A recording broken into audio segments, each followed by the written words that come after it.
اعوذ باللہ من الشیطان اللعین الرجیم بسم اللہ الرحمن الرحیم الحمد للہ وکفا وسلام علی عبادہ الذین اصطفیٰ. درود بھیجیے محمد والے.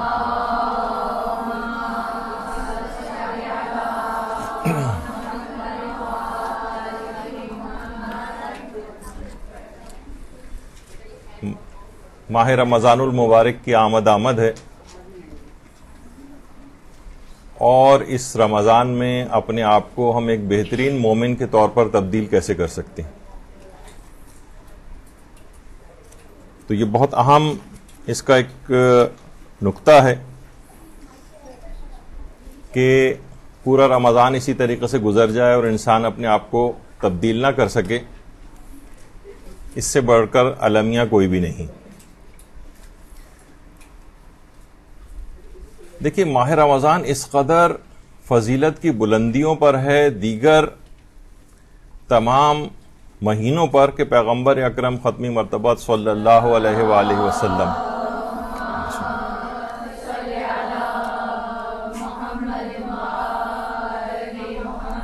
فرماتے ہیں کہ بندگان خدا کے درمیان محمد صلی اللہ علیہ وآلہ وسلم کی حیثیت ایسی ہی ہے جیسی مہینوں کے درمیان ماہ رمضان کی حیثیت. یعنی اس قدر عظیم مہینہ آ رہا ہے کہ اس کی حیثیت دیگر مہینوں پر اس طرح سے ہے جیسے پیغمبر اکرم کی تمام مخلوقات پر.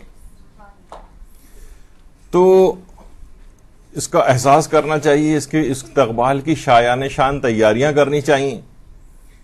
اور یہی وجہ ہے کہ صحیفہ سجادیہ میں امام سجاد علیہ السلام فرماتے ہیں اللہم صلی علی محمد وآل محمد،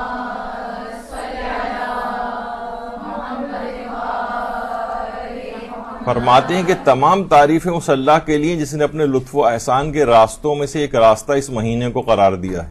یعنی رمضان کا مہینہ، اسلام کا مہینہ، پاکیزگی کا مہینہ، اللہ کے بزرگ ترین مہینے تجھ پر سلام، اے دوستان خدا کی عید تجھ پر سلام. کتنا عظیم یہ مہینہ آ رہا ہے، کس قدر اس کے لیے کوششیں کرنا چاہیے.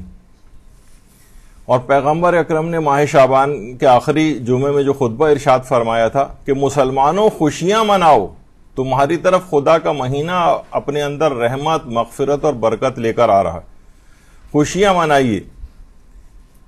اس قدر ہی عظیم مہینہ آ رہا ہے. آیت اللہ دست غیب شیرازی نے بھی ماہ رمضان کے متعلق بات فرمائی ہے تفسیر سورہ حجرات میں کہ ماہ رمضان کی برکات اس قدر زیادہ ہیں کہ میں انہیں گنوانے سے قاصر ہوں. بس یہی کہا جا سکتا ہے کہ مسلمانوں سجدے شکر ادا کرو اور سجدے میں کہو خدایا تیرا شکر ہے کہ مجھ پر موت نہیں آئی اور ایک بار پھر عید اولیاء کو حاصل کرنے میں کامیاب ہو گیا.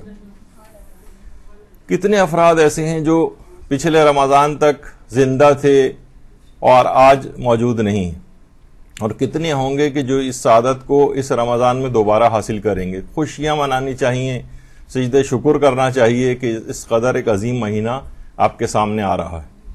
اور یہی وجہ ہے کہ ہمارے امام موسیٰ کاظم علیہ السلام یہ فرماتے ہیں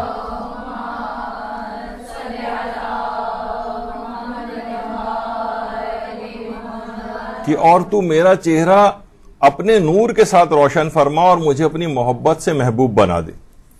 یعنی یہ اس قدر ہمیں اپنے آپ کو بہتر بنانا ہے کہ اللہ ہمیں اپنا محبوب بنا لے، اپنے آپ کو اللہ کا پسندیدہ بندہ اس ماہ مبارک رمضان میں بنانا ہے. اچھا، اب اگر ایک چیز ہم دیکھیں کہ پہلے ماہ رجب آتا ہے، پھر شعبان آتا ہے، پھر رمضان آتا ہے. یہ ترتیب کیوں ہے؟ اس ترتیب کا راز کیا ہے؟ دیکھیے، آیت اللہ جمال الدین گلپائیگانی یہ ایک ایسے مجتہد تھے کہ یہ زیادہ تر اکثر اوقات کے اندر وادی السلام کے قبرستان جاتے تھے اور قبروں میں مردوں ان کی چشمے برزخی کھلی ہوئی تھی اور عذابوں کا اپنی آنکھوں سے مشاہدہ بھی کرتے تھے. تو آیت اللہ جمال الدین گلپائیگانی فرماتے تھے کہ ماہ رجب جو ہے یہ ماہ امیر المومنین علیہ السلام ہے. اللہم صلی علی محمد وآل محمد.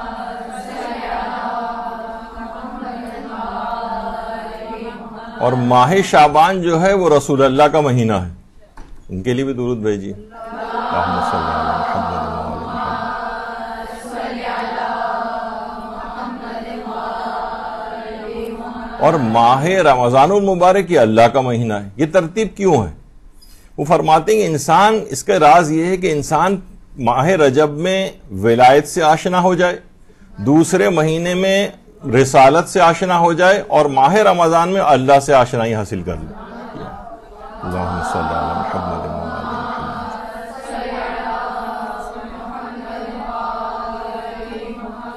اچھا، اب اتنی محنت سے روزے رکھے جائیں گے، کتنا کنسنٹریشن ہماری اس بات پر ہونی چاہیے کہ یہ روزے اللہ کی بارگاہ میں قبول ہو جائیں.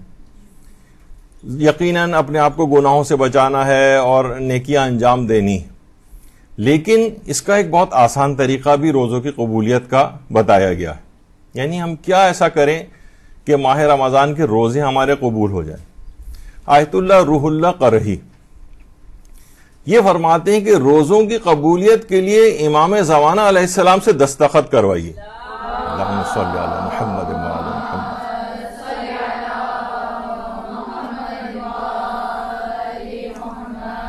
فرماتے ہیں کہ چند اعمال، 4 اعمال انجام دیں اور اپنے روزوں کو امام زمانہ سے سند قبولیت حاصل کروا لیں. وہ فرماتے ہیں کہ روزانہ افطار کے وقت ان 4 چیزوں کو انجام دیں. پہلی چیز کیا ہے؟ پہلی چیز یہ ہے کہ ایک سورہ فاتحہ امام زمانہ علیہ السلام کی والدہ حضرت نرجس خاتون کو ہدیہ کریں. اللہم صلی علی محمد و علی محمد.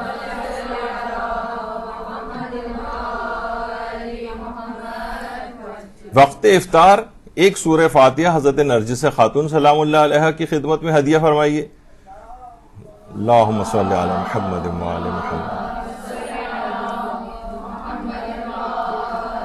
پھر فرماتے ہیں کہ دوسری چیز افطار کے وقت یہ کرنی ہے کہ ایک سلام امام زمانہ علیہ السلام کو کرنا ہے، السلام علیک یا صاحب العصر والزمان.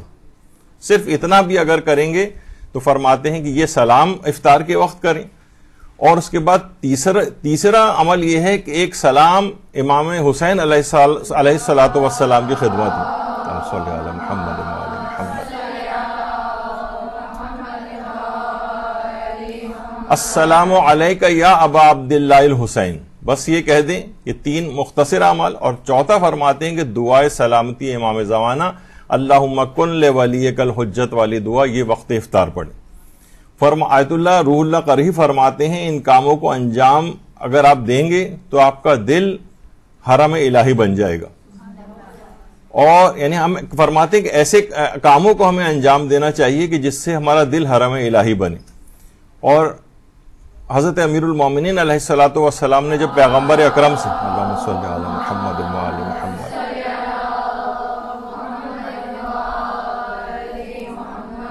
پیغمبر اکرم سے یہ بات دریافت فرمائی تھی کہ یا رسول اللہ رمضان المبارک میں سب سے بہترین عمل کون سا ہے، تو آپ نے فرمایا کوئی گناہ بھی نہ کرو اور گناہ کی فکر بھی انجام نہ دو.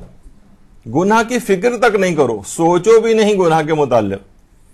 دیکھیے رمضان المبارک میں ہماری یادوں اور سوچوں میں ہر وقت پروردگار عالم رہنا چاہیے، حتیٰ کہ کھانے پینے کی فکرات میں بھی نہ ہو.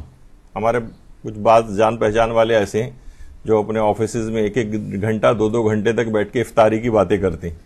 تو بہرحال چلیں وہ کبھی کبھار یہ چل جاتا ہے اس طرح سے، لیکن یہ کہ ہر وقت یعنی دماغوں میں یعنی دوپہر کے 3 بجے کے بعد سے لے کر افطاری کی فکر ہی سر پہ سوار ہو جائے. نہیں، یہ بہترین عبادات کا مہینہ ہے، اللہ کو یاد کرنے کا مہینہ ہے. اور خاص طور پر امام زمانہ علیہ الصلوۃ والسلام کی یاد.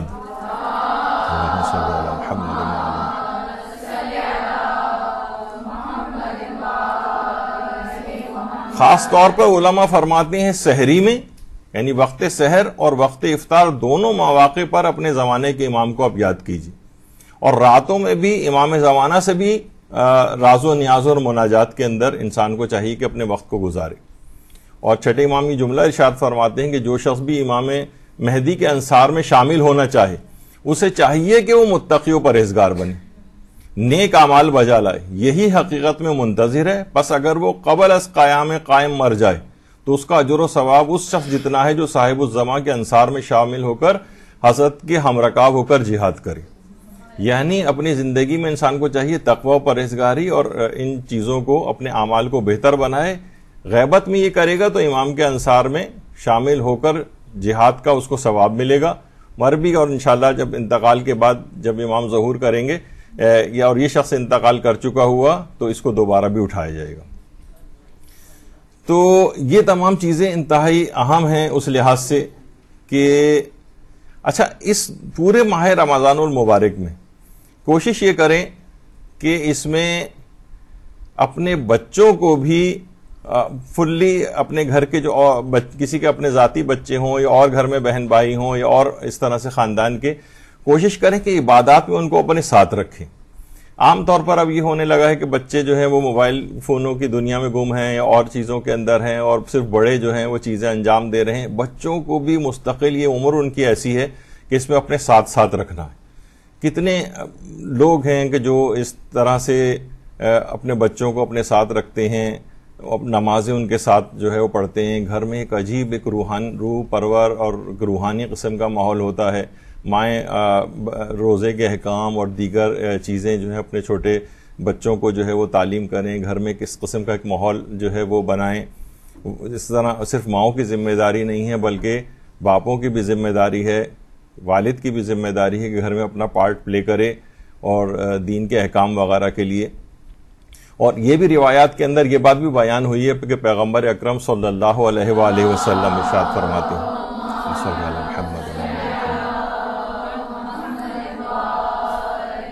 کہ عبادت گزار جس نے بچپن ہی سے عبادت کو اپنایا ہو، اس کی فضیلت اس بوڑھے پر جس نے بڑا ہونے پر عبادت کو اپنایا ہے ایسی ہی ہے جیسے مرسلین کو باقی لوگوں پر فضیلت ہوتی. بچوں کو شروع سے اس قسم کا عادی بنا دینا چاہیے. تربیت اولاد کے بہترین اصولوں میں سے ہے کہ بچوں کو عادی بنا دیں. بچہ ابھی بچپنے کی حالت میں بہت ساری چیزیں سیکھ رہا ہوتا ہے اور یہ اس کی گٹھی میں پڑ جاتی ہیں جو بعد تک اس کے ساری زندگی اس کے کام آئیں گی، اور اتنی اس کی اہمیت ہو جائے گی. جس نے بچپن سے یہ نہ ہو کہ بعض اوقات لوگ بوڑھے کر کے حج کرتے ہیں اور پھر عبادت کی طرف ذرا مائل ہوتے ہیں. بچپن سے ہی نوجوان لوگ کہتے ہیں بچے ہیں اور نوجوان ہیں تو صرف کھیل کود وغیرہ میں مصروف رہتے ہیں. نہیں، جوانوں کو بھی اس کے اندر انوالو کرنا چاہیے کہ عبادات اور اس کے اندر ہی آگے بڑھیں. تو یہ بہت اہم چیزیں ہیں کہ بچے ہوں، بچیاں ہوں. شب قدر کے پروگرام آئیں گے، اس پہ انشاءاللہ ہماری جو کلاس ہوگی شب قدر جب قریب آئے گی تو اس میں تفصیل بیان کی جائے گی. شب قدر کے اعمال میں بچوں کو ساتھ رکھا جائے، وہ تلاوت قرآن روزانہ بچوں سے جو ہے وہ کروائی جائے. تو یہ گھر میں ایک روح پرور ماحول ہوگا. اگر مساجد میں اور دیگر جگہوں کے اوپر بھی بچوں کے قرآن وغیرہ کا کوئی طریقہ کار ہو پڑھانے کا اور تلاوت کا تو وہ کرنا چاہیے. اور جیسے میں نے کہا کہ شب قدر کے خاص طور پہ یہ عمل قرآن وغیرہ بچوں کو بھی کروانے چاہیے. یہاں تک کہ اتنے عادی ہو جاتے ہیں اگر بچہ بیمار بھی ہو جائے تب بھی وہ بیماری ہسپتال میں اگر موجود ہو تب بھی بہت سے بچے اس قدر عادی ہوتے ہیں کہ ہم یہاں پر بھی ہمیں اطلاع ملی تھی کہ ایک دفعہ بچے کے مثلا ٹانگ میں یا ہاتھ میں کوئی فریکچر ہو گیا تھا تو گود میں اس کو اٹھا کر لائے تھے، لیکن اس نے اتنا عادی ہو گیا تھا کہا نہیں مجھے ہر صورت میں مدرسے جانا ہے. تو اس کے والدین اس کو اٹھا کر یہاں فریکچر والے بچے کو بھی لے کر آتے تھے، اتنی ضد کیا کرتا تھا. تو جب عادت ہو جائے اس کی اس طرح سے ایک نورانیت ایک ظاہر ان تمام چیزوں میں ہے تو اس کا خیال رکھنا چاہیے. اسی طریقے سے مساجد وغیرہ کے اندر جو حاضری ہے اس کو بھی بچوں کو، اب تو آج کل کووڈ وغیرہ کا کچھ دور آ گیا ہے جو انشاءاللہ امید ہے کہ انشاءاللہ یہ ختم ہوگا اور لوگ مساجد میں اسی طریقے سے دوبارہ جانا شروع ہوں گے پہلے کی طرح سے. لیکن یہ اتنی اہمیت کی حامل یہ چیزیں ہیں کہ سلطنت عثمانیہ جس کا آج کل بہت سارے ڈرامے اس زمانے کے آنے لگے ہیں، تو ترکوں میں یہ بات تھی کہ نماز وہ یہ ایک زمانے میں ایک ان کا رجحان تھا. بہت سی چیزیں اچھی بھی ہوتی ہیں نا تو اس کو بھی دیکھنا چاہیے. وہ ان کا ایک جملہ مشہور تھا کہ اگر مساجد میں نماز کے دوران آپ کے پیچھے بچوں کے کھیلنے کی آواز اگر نہیں آ رہی ہے تو آپ کے آگے کا مستقبل روشن نہیں. یعنی اس میں فقہی احکام وغیرہ الگ ہیں کہ اتنے کم سن بچوں کو نہ لے کر آئیں کہ جو مسجد کا تقدس وغیرہ کو جو ہے خراب کریں، لیکن تھوڑا سا بھی سمجھدار بچہ ہے تو ہمارے ہاں عام طور پر ڈسکریج کیا جاتا ہے بچوں کو مساجد میں لانے سے. کوئی ایک آدھ آ بھی جائے تو بچہ کوئی بڑوں کی طرح سے بڈھا تو نہیں ہے نا کہ وہ بالکل اسٹل ہو کے بیٹھے گا، تھوڑی بہت حرکت کرے گا، ادھر ادھر بھی دیکھے گا، کوئی بات نہیں. اس کو بچوں کو مساجد سے روشناس کرانا چاہیے. اس کے بعد دوسرا یہ ہے کہ اپنی زبان کی حفاظت رمضان المبارک میں کرنے کی مشق کرنی چاہیے، تاکہ اس کے بعد جو عام زندگی استقبال یعنی رمضان کے بعد جو گزرے گی اس زندگی میں بھی اس زبان کے اوپر ویسے ہی کنٹرول رہے جس طریقے سے اس روزے کی حالت میں ہوتا ہے۔ دیکھیں زبان کی حفاظت میں زبان، کیونکہ روزہ اعضاء و جوارے کا بھی روزہ ہوتا ہے، زبان کا بھی روزہ ہے، آنکھوں کا بھی روزہ ہے، ہاتھوں کا بھی روزہ ہے، پاؤں کا بھی روزہ ہے، دل کا بھی روزہ ہے، دماغ کا بھی روزہ ہے۔ جب بھی شاعر نے کیا خوب شعر کہا ہے نا کہ اعضاء تمام صوم میں رہتے ہیں روزے دار، روزے ہزار رکھتے ہیں ہم ایک ماہ میں۔ یعنی کیونکہ ہر عضو روزے سے ہے تو ہمارا صرف ایک روزہ شمار نہیں ہوگا، بلکہ دل کا بھی روزہ ہے، زبان کا بھی روزہ ہے، آنکھوں کا بھی روزہ ہے، ہاتھ پاؤں اعضاء و جوارے سب کا روزہ ہے، تو گویا ہزار روزے ہم ایک ماہ کے اندر رکھ رہے ہیں۔ اب وہ جملہ بھی یہ لطیفہ بہت مشہور ہے نا کہ بیٹا اپنا اپلیکیشن فارم بھر رہا تھا اور باپ سے کہا کہ والد گرامی اس کے اندر ایک کالم یہ ہے مدر ٹنگ، اس میں کیا لکھوں؟ تو والد نے کہا لکھ دو بیٹا ویری لانگ۔ تو اب یہ تمام چیزیں اس طرح کی ہیں کہ گھروں کے اندر بہت زیادہ زبان درازیاں چل رہی ہوتی ہیں، تقریباً گھر کا ہر فریق ہی اس کے اندر اپنا پارٹ پلے کر رہا ہوتا ہے اور اپنی زبان کی حفاظت نہیں کر رہا ہوتا ہے۔ تو اس لحاظ سے ضرور اس میں اپنے آپ کو امپروو کرنے کی کوشش کرنی چاہیے اس ماہ رمضان میں، کہ زبان کی حفاظت رہے، غیر ضروری طور پر کیوں انسان اپنی زبان کو جو ہے وہ آلودہ کرے۔ روایات میں یہ بات آئی ہے، حضرت فاطمہ الزہرا سلام اللہ علیہا پیغمبر اکرم سے نقل فرماتی ہیں اللہم صلی علی محمد وآل محمد، کہ میری امت کے بدترین افراد وہ ہیں جو کہ مختلف قسم کی نعمتوں سے گزر بسر کرتے ہیں اور رنگا رنگ قسم کی غذائیں کھاتے ہیں اور الگ الگ طرح کے رنگا رنگ کپڑے پہنتے ہیں اور جو منہ میں آتا ہے بولتے رہتے ہیں۔ یعنی فضول گفتگو کرنے والے، فضول بکواس کرنے والے امت کے بدترین افراد قرار دیے گئے۔ تو اپنے گھروں کو دیکھنا چاہیے کہ اس طرح کی کوئی گفتگو، کیونکہ باقی تمام شرائط اس میں پائی جا رہی ہیں، نعمتوں میں گزر بسر بھی ہو رہی ہے، بہترین غذائیں بھی کھا رہے ہیں، بہترین لباس بھی پہن رہے ہیں، تمام عیش و عشرت کی چیزیں اور بہترین چیزوں کو استعمال کر رہے ہیں، لیکن کیا ہے کہ اپنی زبان کو خراب کیا ہوا، جو منہ میں آیا بولتے رہتے ہیں۔ تو یہ ایسی چیز ہے کہ جس کو ہر صورت میں اپنے آپ کو بہتر کرنے کی کوشش کرنی چاہیے۔ اور شوہر و بیوی کے سلسلے میں خاص طور پر بعض اوقات دیکھنے میں آتا ہے خواتین کی طرف سے ذرا زیادہ بھی ہو جاتا ہے، کہیں مردوں کی طرف سے زیادہ ہو جاتا ہے۔ کسی نے بہت اچھا، بلکہ پیغمبر اکرم کی ایک حدیث مبارکہ ہے اللہم صلی علی محمد وآل محمد، کہ جو بھی اپنی زبان کو قابو میں رکھے گا خدا اس کے عیبوں کو پوشیدہ کر دے گا۔ یعنی جہاں آپ نے اپنی فضول ٹاک کی اور اپنی زبان کو کنٹرول نہیں کیا، وہیں آپ کے بھی عیب آشکار ہو جائیں گے۔ تو یہی وجہ ہے کہ جیسے کہ ابھی ذکر کر رہے تھے کہ ہم، کسی نے صحیح کہا تھا کہ مجھے پرندوں کے بارے میں اتنا نہیں پتا، مگر اس تصویر میں شوہر کو واضح طور پہ پہچانا جا سکتا ہے کہ کون ہے۔ تو عام طور پر گھروں میں خواتین کا چیخنا چلانا، شوہروں پر چیخنا چلانا، یا بہت سی جگہوں پہ شوہر بہت زیادہ چیختے چلاتے ہیں، اس سے اپنے آپ کو ماہ رمضان میں اس کی پریکٹس کریں اور اس کو پھر آئندہ سال بھی جاری و ساری رکھیں۔ پھر اگلی چیز یہ ہے جو کہ جس سے آپ اپنے آپ کو بہتر مومن بنائیں گے، وہ یہ ہے کہ لوگوں کو اذیت پہنچانے سے باز رہیں، کسی کو بھی نقصان نہ پہنچانے کا عہد کریں۔ زبان سے نقصان پہنچانا، کسی اور طریقے سے نقصان پہنچانا، یہ ہرگز نہیں ہونا چاہیے۔ نقصان پہنچانے سے باز رہنا، یہاں تک کہ بہت سے افراد دیکھیں اس طرح سے بھی ہوتے ہیں کہ باقاعدہ کتبے کے اوپر لکھوا کر جاتے ہیں کہ اتنا لوگوں نے، کچھ افراد نے ان کو دکھ دیا کہ دکھ دینے والے حضرات قبر پہ تشریف نہ لائیں۔ یہاں تک لوگوں کی صورتحال اس انداز کی ہو جاتی ہے۔ تو انسان کو چاہیے کہ بہرحال کسی کو بھی کسی بھی انداز سے دکھ دینے سے، تکلیف پہنچانے سے پرہیز کرے۔ جب بھی ہمارے چھٹے امام جعفر صادق علیہ الصلوۃ والسلام اللہم صلی علی محمد وآل محمد فرماتے ہیں کہ کیا تمہیں یہ بات اچھی نہیں لگے گی کہ نماز پڑھو، روزے رکھو، کسی کے ساتھ زیادتی نہ کرو اور جنت میں پہنچ جاؤ؟ یعنی کتنا آسان چیز ہے، اور دیکھا جائے تو اس حدیث کے اندر بہت جامع بات ہے۔ یعنی حقوق اللہ بھی ہیں، نماز اور روزہ، اور حقوق العباد بھی، کسی کے ساتھ انسان زیادتی نہ کرے۔ ٹھیک ہے کسی کے ساتھ اتنا زیادہ بڑھ چڑھ کے آپ نیکی نہ کریں، لیکن سب سے اہم بات یہ ہے کہ زیادتی نہ کریں، نقصان نہ پہنچائیں، اس کی دل آزاری نہ کریں۔ اتنا آسان نسخہ بتایا کہ کیا یہ بات اچھی نہیں ہے؟ نماز پڑھو، روزے رکھو، کسی کے ساتھ زیادتی نہ کرو اور جنت میں پہنچ جاؤ۔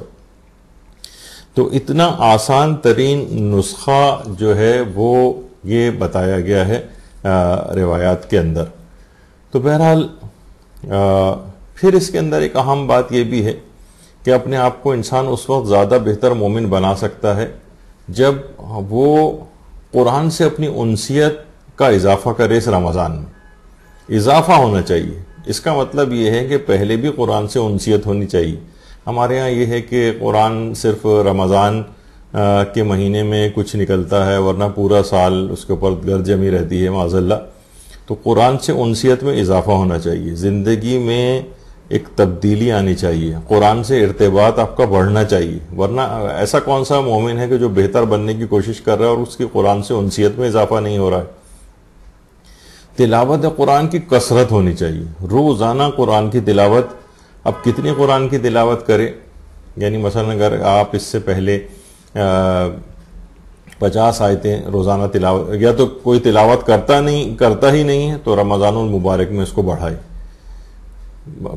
کم آیتیں پڑھتا ہے، چند سورے پڑھتا تھا تو زیادہ سورے پڑھے، پاؤ بھر قرآن پڑھتا تھا تو آدھا پڑھنے لگے پارا، اور آدھا پڑھتا تھا تو اور بڑھا دے۔ اگر پورا ایک پارا روزانہ اگر پڑھے تو بہت ہی اچھا ہے، کیونکہ یہ پورا مہینہ تاکہ ماہ رمضان المبارک کا کم سے کم اس کا ایک حق یہ ہے کہ کم سے کم ایک قرآن تو کم سے کم اس میں ختم ہو جانا چاہیے۔ اور تفکر، اور بہت سے لوگ کہتے ہیں کہ بھائی اتنا زیادہ آپ کو کرنے کی کیا ضرورت ہے کہ اتنی زیادہ لوگ اس کو تلاوت اتنی زیادہ کریں، چند آیات بھی اگر تفکر کے ساتھ پڑھ لیں اور تدبر کے ساتھ پڑھ لیں اور اس پر عمل کا ارادہ ہو تو وہ بھی بہت کافی ہے۔ دیکھیے یہ رمضان المبارک کی حد تک یہ اتنی صحیح بات نہیں ہے، یہ اس میں کوئی شک نہیں ہے کہ قرآن جتنا بھی تفکر، تدبر اور عمل کے لیے پڑھا جائے اس کا ثواب بڑھتا چلا جائے گا۔ لیکن امام خمینی بھی یہ فرماتے تھے کہ اس کی جو تلاوت ہے وہ بھی، اس کی کثرت بھی مطلوب ہے۔ یعنی ایسا نہیں ہے کہ تفکر کے بغیر تلاوت بالکل بیکار ہے، اور اگر عمل کا فی الحال ارادہ نہ ہو، صرف تلاوت ہی کرنی ہو تو وہ بالکل ایک بیکار ہے تلاوت، ایسا نہیں۔ مجلہ حوزہ جو نکلتا ہے وہاں سے ایک رسالہ، اس کا 96 نمبر جو ہے اس میں بھی یہ بات آئی ہے، اور وعدہ دیدار کے نام سے امام خمینی نے جلاوطنی میں جو خطوط اپنے بیٹے احمد خمینی کے نام لکھے تھے وہ اردو زبان میں وعدہ دیدار کے نام سے شائع بھی ہوئے ہیں۔ اس میں امام خمینی نے بڑی اچھی بات اپنے بیٹے سے کہی ہے، احمد خمینی سے، کہ بیٹا دیکھو، خواہ فقط قرآن کی تلاوت ہی کی حد تک کیوں نہ صحیح، صرف تلاوت کی حد تک ہی کیوں نہ صحیح، تم اس کتاب سے مانوس ہو جاؤ، اور ہرگز نہ سوچو کہ معرفت اگر نہیں ہے تو اس تلاوت کا کوئی فائدہ نہیں۔ دیکھو بیٹا، یہ ایک شیطانی وسوسہ ہے، نامہ محبوب بھی محبوب کی طرح سے ہی انسان کو محبوب ہوتا ہے، خواہ عاشق کو اس کا مضمون سمجھ نہ بھی آئے، ہو سکتا ہے کہ اس قرات قرآن کے ذریعے ہی محبوب کی محبت سے تم آشنا ہو جاؤ اور وہ پروردگار عالم تمہارے دامن کو تھام لے۔ تو امام خمینی اس متعلق بہت زیادہ کنسرن تھے، اور دیگر علماء بھی یہ بات ارشاد فرماتے ہیں کہ رمضان المبارک میں تلاوت قرآن کی کثرت بھی مطلوب ہے، خواہ فی الحال اتنا آپ تفکر نہ بھی کر سکیں، اتنا تدبر نہ بھی کر سکیں، عمل کا اس لحاظ سے جس طریقے سے ارادہ ہوتا ہے، ارادہ تو ہر شخص کا ہے کہ اس قرآن پر عمل کرے گا، لیکن فی الحال اس طرف اگر اتنی توجہ نہیں بھی ہے تب بھی رمضان المبارک میں تلاوت قرآن کی خود کثرت بھی مطلوب ہے۔ اچھا، اب دیکھیے امام خمینی اس قدر تلاوت کرتے تھے کہ جب آپ نجف میں تھے تو رمضان میں ہر روز 10 پارے پڑھتے تھے، یعنی گویا ہر 3 دن میں ایک قرآن ختم ہو جایا کرتا تھا۔ بعض لوگ بڑے خوش ہوتے تھے کہ انہوں نے رمضان میں 2 مرتبہ قرآن ختم کیا، لیکن بعد میں انہیں پتہ چلتا تھا کہ امام خمینی نے تو 10-11 مرتبہ قرآن ختم کیا ہے۔ تو اس قدر کثرت کے ساتھ تلاوت ہوتی تھی۔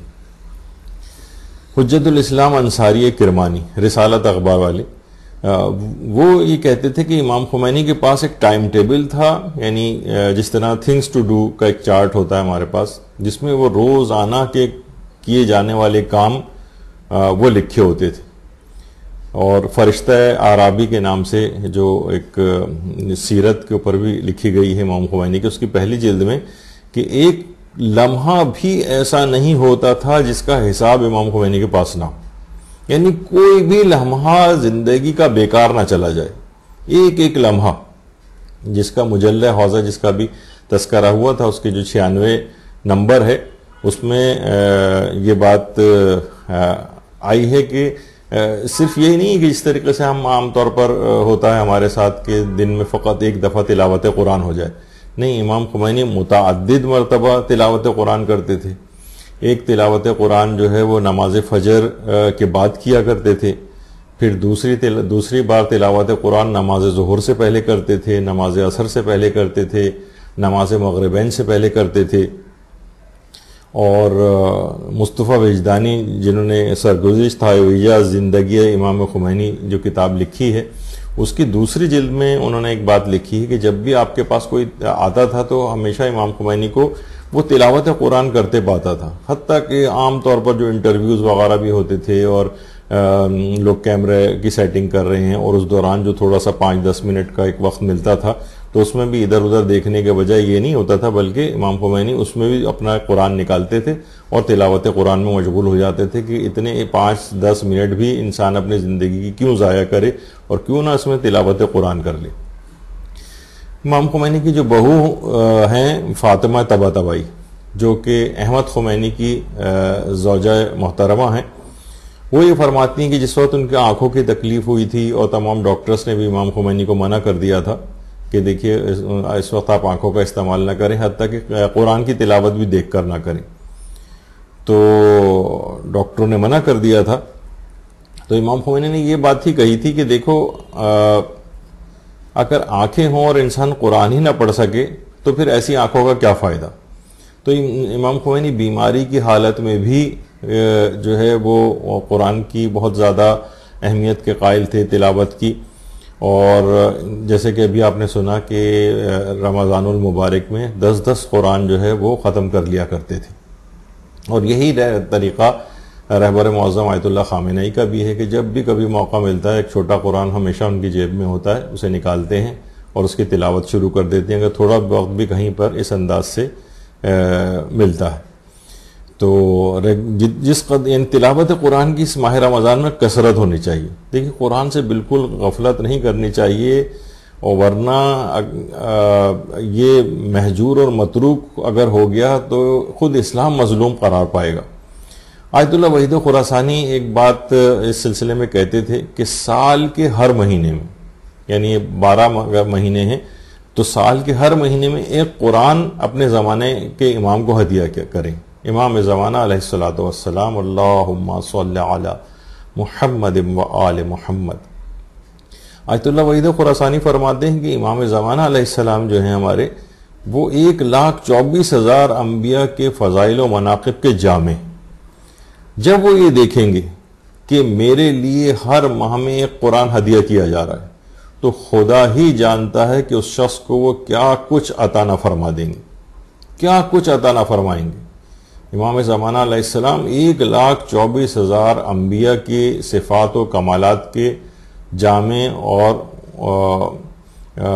ان کے فضائل کے جامع، کیا کچھ یہ عطا نہ فرمائیں گے جب یہ دیکھیں گے کہ یہ شخص ہر مہینے قرآن مجھے ہدیہ کرتا ہے. اور خاص طور پر اب دیکھیے کہ ابھی کچھ دن باقی ہیں ہمارے پاس، اگر روزانہ ایک پارہ تلاوت کرتے ہوئے جائیں تو جب شب 23 رمضان آئے گی یعنی شب قدر، اس میں جب جو قرآن مکمل ہو جائے اس کے بعد اسے جناب رسول خدا صلی اللہ علیہ وآلہ وسلم کو، حضرت امیر المومنین علیہ الصلوۃ والسلام کو، شہزادی فاطمۃ الزہرا سلام اللہ علیہا کو، تمام ائمہ معصومین علیہم السلام کو، جس میں امام زمانہ علیہ الصلوۃ والسلام بھی ہیں، ان تمام جو شخصیات ہیں ان کو ہدیہ کیا جائے. بلکہ تمام انبیاء و مرسلین کو ہدیہ کیا جا سکتا ہے. شہداء کربلا کو ایک ہی قرآن جو آپ ختم کریں گی وہ ہدیہ کیا جا سکتا ہے.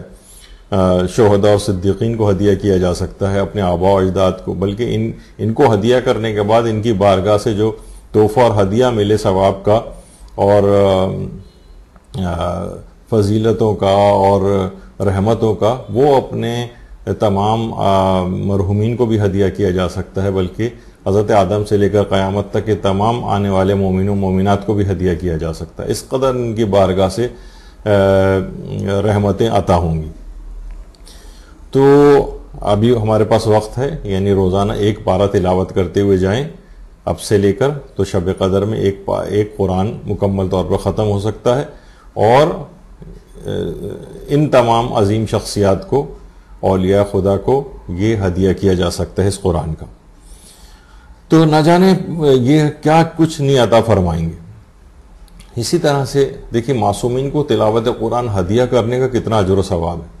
علی ابن مغیرہ کہتے ہیں، بحر الانوار کی جلد نمبر 95 کی روایت ہے کہ میں ایک دفعہ امام موسیٰ کاظم علیہ السلام کی خدمت میں حاضر ہوا، اور میں نے عرض کیا کہ میرے والد گرامی نے، یعنی امام جعفر صادق علیہ السلام نے آپ کے جد سے ہر رات کو ختم قرآن کے سلسلے میں سوال کیا تھا۔ میرے والد نے آپ کے جد یعنی امام موسیٰ کاظم کے والد گرامی، ان سے ایک سوال کیا تھا کہ ہر رات کو ختم قرآن وہ کرتے تھے، تو انہوں نے فرمایا تھا کہ رمضان المبارک میں جتنا بھی ممکن ہو اس قرآن کی تلاوت کو انجام دو۔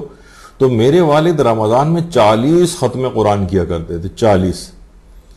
اور والد صاحب کے بعد اب میں بھی اسی طرح کرتا ہوں، کبھی 40 سے کم قرآن ختم ہوتے ہیں، کبھی 40 سے زیادہ ختم ہو جاتے ہیں، اور یہ ڈیپینڈ کرتا ہے میری مصروفیت، فراغت اور ہمت اور حوصلے پر۔ اور جب عید فطر آتی ہے تو میں ایک ختم قرآن رسول اللہ کے لیے کرتا ہوں، ایک حضرت فاطمہ الزہرا سلام اللہ علیہا کے لیے کرتا ہوں، اور ایک دیگر ائمہ علیہم السلام کے لیے قرار دیتا ہوں، اللہم صلی علی محمد وآل محمد، یہاں تک کہ ایک ختم قرآن آپ کے لیے بھی قرار دیتا ہوں، 7ویں امام کے لیے۔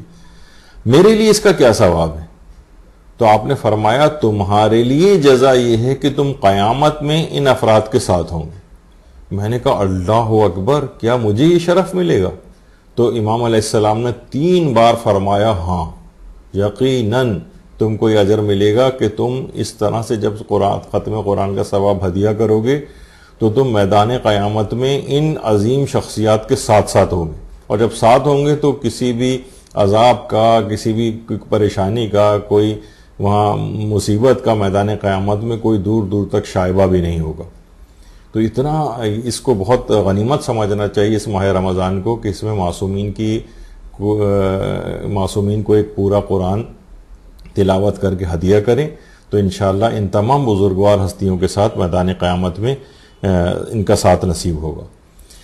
اچھا، اب ایک بات اور بھی یہ رہے کہ قرآن کا دیکھیے ظاہری احترام بھی کرنا چاہیے۔ ہمارے ہاں تو اچھا خاصا پھر بھی ایک احترام ہے، لیکن بعض اوقات اتنا فوق العادہ احترام ہو جاتا ہے کہ وہ اس کو پڑھا بھی نہیں جاتا ہے، اور اتنی اونچی طاق پر کسی جگہ رکھ دیا جاتا ہے جس پر اکثر و بیشتر گرد بھی جمی ہوتی ہے کہ اس کو پڑھا ہی نہیں جاتا۔ اس قسم کا بھی احترام نہیں ہے۔ قرآن کا ظاہری احترام البتہ اس لحاظ سے کرنا چاہیے۔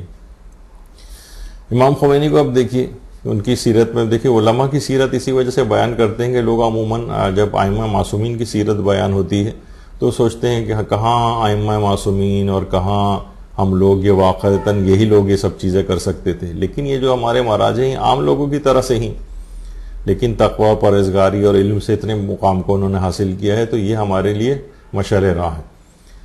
ائمہ کی سیرت کا پرتو ہیں یہ لوگ، ان کے مطابق عمل کرتے ہیں، تو ہمیں بھی یہ ہوتا ہے کہ جب یہ لوگ عمل کر سکتے ہیں تو ہم بھی عمل کر سکتے ہیں۔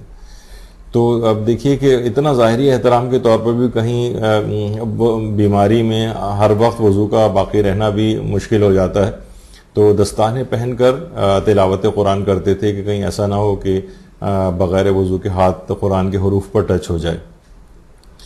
اور اسی طرح سے یہ بھی ہوتا تھا کہ عام طور پر دیکھیے طالب علم وغیرہ بھی امام خمینی کے پاس ملاقات کے لیے آتے تھے، اور دینی طالب علموں کے پاس عام طور پر ایران میں یہ ہوتا ہے کہ ایک بڑا سا ایک بیگ ہوتا ہے جس میں کتابیں بھی ہوتی ہیں، ایک قرآن بھی چھوٹا سا ہوتا ہے، تو وہ اکثر آ کے ان کے سامنے زمین پر اس بیگ کو رکھ دیتے تھے تو امام خمینی بہت اس پہ ناراحت ہوتے تھے اور کہتے تھے کہ دیکھو اس کو قرآن اس میں موجود ہے، زمین پہ نہ رکھو، بلکہ بلا فاصلہ خود ہی اٹھا لیتے تھے اور اٹھا کے کسی اونچی جگہ پر رکھتے تھے۔ تو اس کی بڑی اہمیت ہے۔ عام طور پر گھروں میں بھی دیکھا جاتا ہے طالب علم وغیرہ کہ قرآن بھی رکھا ہوا ہے، دینی کتابیں بھی رکھی ہوئی ہیں، قرآن کے اوپر ہی کوئی اور کتاب بھی رکھ دی۔ تو بہرحال شاید شرعی طور پر یا فقہی اعتبار سے اتنا زیادہ اس میں مسئلہ نہ ہو، اشکال، لیکن بہرحال یہ کہ قرآن کی ایک ظاہری اعتبار سے بھی اس کے احترام کا زیادہ خیال کرنا چاہیے۔ اور آیت اللہ بروجردی تو اس قدر اس کے قائل تھے قرآن کے ظاہری احترام کے بھی، وہ فرماتے ہیں کہ طول عمر میں یعنی پوری زندگی میں ایک بار بھی ایسا نہیں ہوا کہ میں کسی ایسے کمرے میں سویا ہوں کہ جہاں احادیث کی کتابیں موجود ہوں، اس ڈر سے کہ کہیں ایسا نہ ہو کہ ان کی کوئی بے ادبی اور بے احترامی ہو جائے، ان کی طرف میرے پاؤں ہو جائیں، تو اس ڈر سے میں ساری زندگی کسی ایسے کمرے میں نہیں سویا۔ تو اگرچہ ہم سے اتنی زیادہ اس سلسلے میں ریکوائرمنٹ نہیں ہے شریعت کی، لیکن بہرحال یہ کہ ایک اندازہ رہے کہ ہمارے علماء اور مراجع کس حد تک اس سلسلے میں سختی کے قائل ہیں کہ احترام میں تھوڑی سی بھی جو ہے وہ کمی قرآن کے اعتبار سے نہ ہو، اس بات کا بہت اہتمام کیا کرتے تھے۔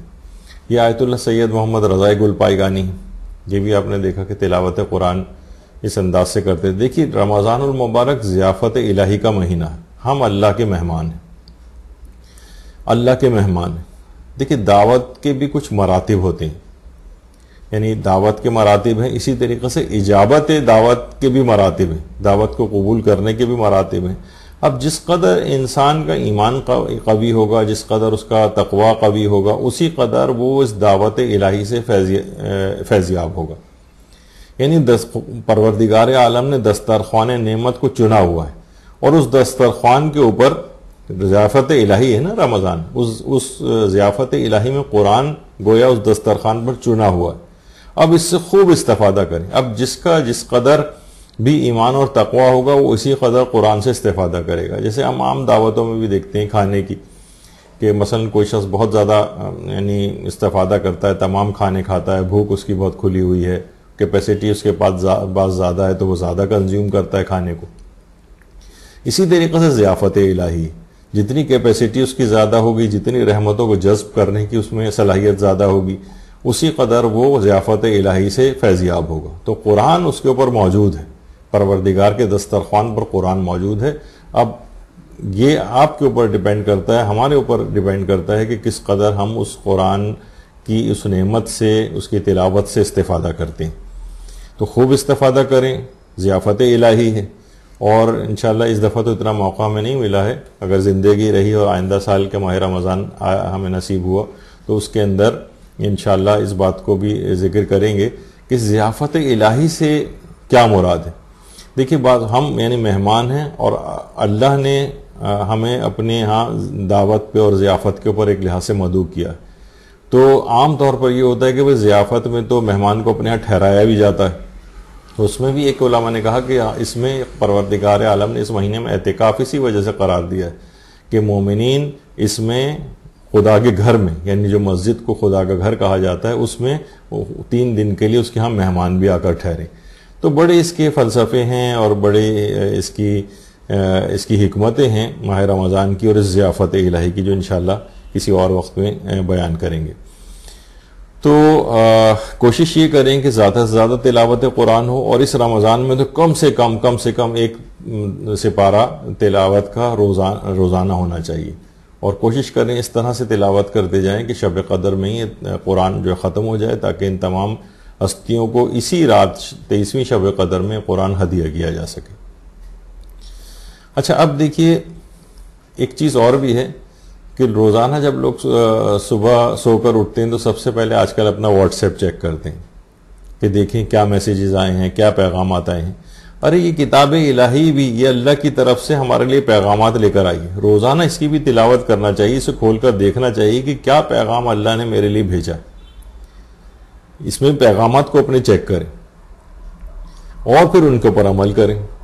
دیکھیے کہا جاتا ہے نا کہ جس طریقے سے سائنس کی کتاب کو اگر کوئی چوم لے تو وہ سائنٹسٹ نہیں بن جاتا, میڈیکل کی کتاب چومنے سے کوئی ڈاکٹر نہیں بن جاتا, اسی طریقے سے قرآن کو فقط چومنے سے کوئی شخص مومن نہیں بن جاتا. ورنہ تو پھر دیکھیے وہ ظالم ترین شخص صدام حسین, وہ بھی قرآن کو چومتا تھا, اور اس نے تو ایک اور بہت بڑی بے ادبی بھی کی تھی کہ اپنے نجس خون سے پورے قرآن کو اس نے تحریر کیا تھا. تو بہرحال خون نجاست سے قرآن کو لکھنا یہ خود ہی ایک بہت بڑی توہین ہے, لیکن اس نے اپنے تئیں بڑا یہ سوچا تھا, ظاہر جاہل آدمی تھا اس لحاظ سے کہ میں جیسے بہت بڑا کوئی کام کر رہا ہوں. تو بہرحال یہ کوئی ظاہری اعتبار سے یہ فقط چومنے کی کتاب نہیں ہے, اور اس کے اوپر اس کی تلاوت بھی کرنی ہے اور اس کے اوپر عمل بھی کرنا ہے. اور دیکھیے علماء یہ فرماتے ہیں کہ دیکھیے جو قرآن ہے, جو ماہ رمضان ہے, یہ 3 وجوہات سے اس کی فضیلت بہت زیادہ ہے. یعنی اس کی فضیلت, ایک تو پہلی فضیلت تو اس کی یہی ہے کہ رمضان المبارک میں روزے واجب ہوئے. دوسری فضیلت یہ ہے کہ شب قدر وہ اسی ماہ رمضان میں موجود ہے. اور تیسرا ہے کہ قرآن اسی ماہ رمضان میں نازل ہوا ہے. یعنی روزوں کا وجوب, شب قدر کا ہونا اور قرآن کا اس رمضان کے اندر نازل ہونا, یہ 3 بڑے اسباب ہیں اس مہینے کی فضیلت کے. اور امام زمانہ علیہ السلام کو یاد کرنے کا, یعنی جو روزانہ آپ تلاوت قرآن کریں اور اس کا جب ہدیہ امام زمانہ کو کریں, بلکہ بچوں کو بھی اس کی تاکید کرنی چاہیے. یہ امام زمانہ کو روزانہ یاد کرنے کے طریقوں میں سے ایک بہترین طریقہ ہے. روزانہ تلاوت قرآن کریں اور امام زمانہ علیہ السلام کو ہدیہ کریں. دیکھیے قرآن کو روزانہ ہدیہ اگر امام زمانہ علیہ السلام کو کیا جائے گا تو امام سے اتنا ہی اس شخص کا ارتباط بڑھتا چلا جائے گا.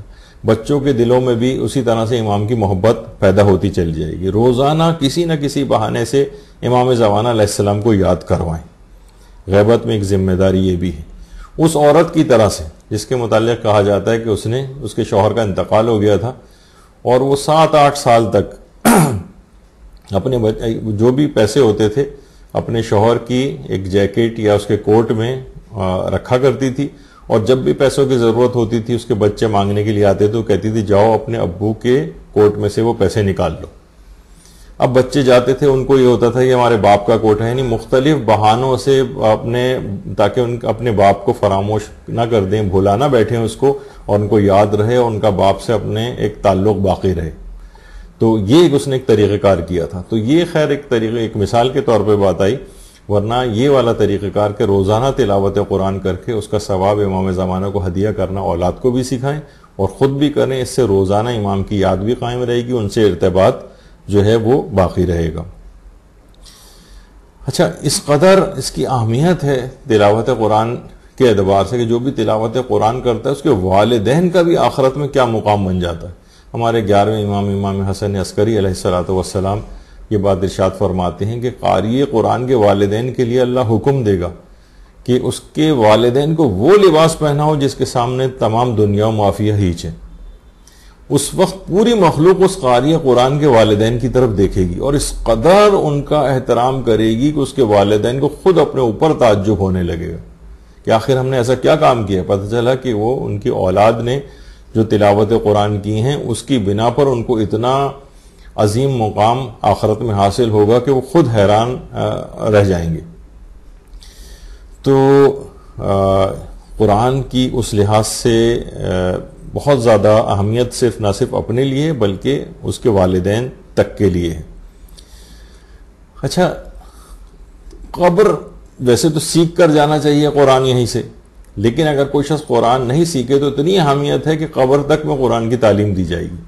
ہمارے چھٹے امام جعفر صادق علیہ السلام فرماتے ہیں, ثواب الاعمال میں شیخ صدوق نے اس روایت کو لکھا ہے کہ اگر ہمارے محبین اور شیعوں میں سے کوئی مر جاتا ہے اور وہ اچھی طرح قرآن پڑھنا نہیں جانتا ہو تو قبر میں اس کو قرآن کی تعلیم دی جاتی ہے تاکہ خدا اس کو بلند درجہ عطا کرے, کیونکہ درجات بہشت قرآنی آیات کی تعداد جتنے ہیں وہاں قاری قرآن سے کہا جاتا ہے کہ قرآن پڑھو اور اگلے درجے میں چلے جاؤ.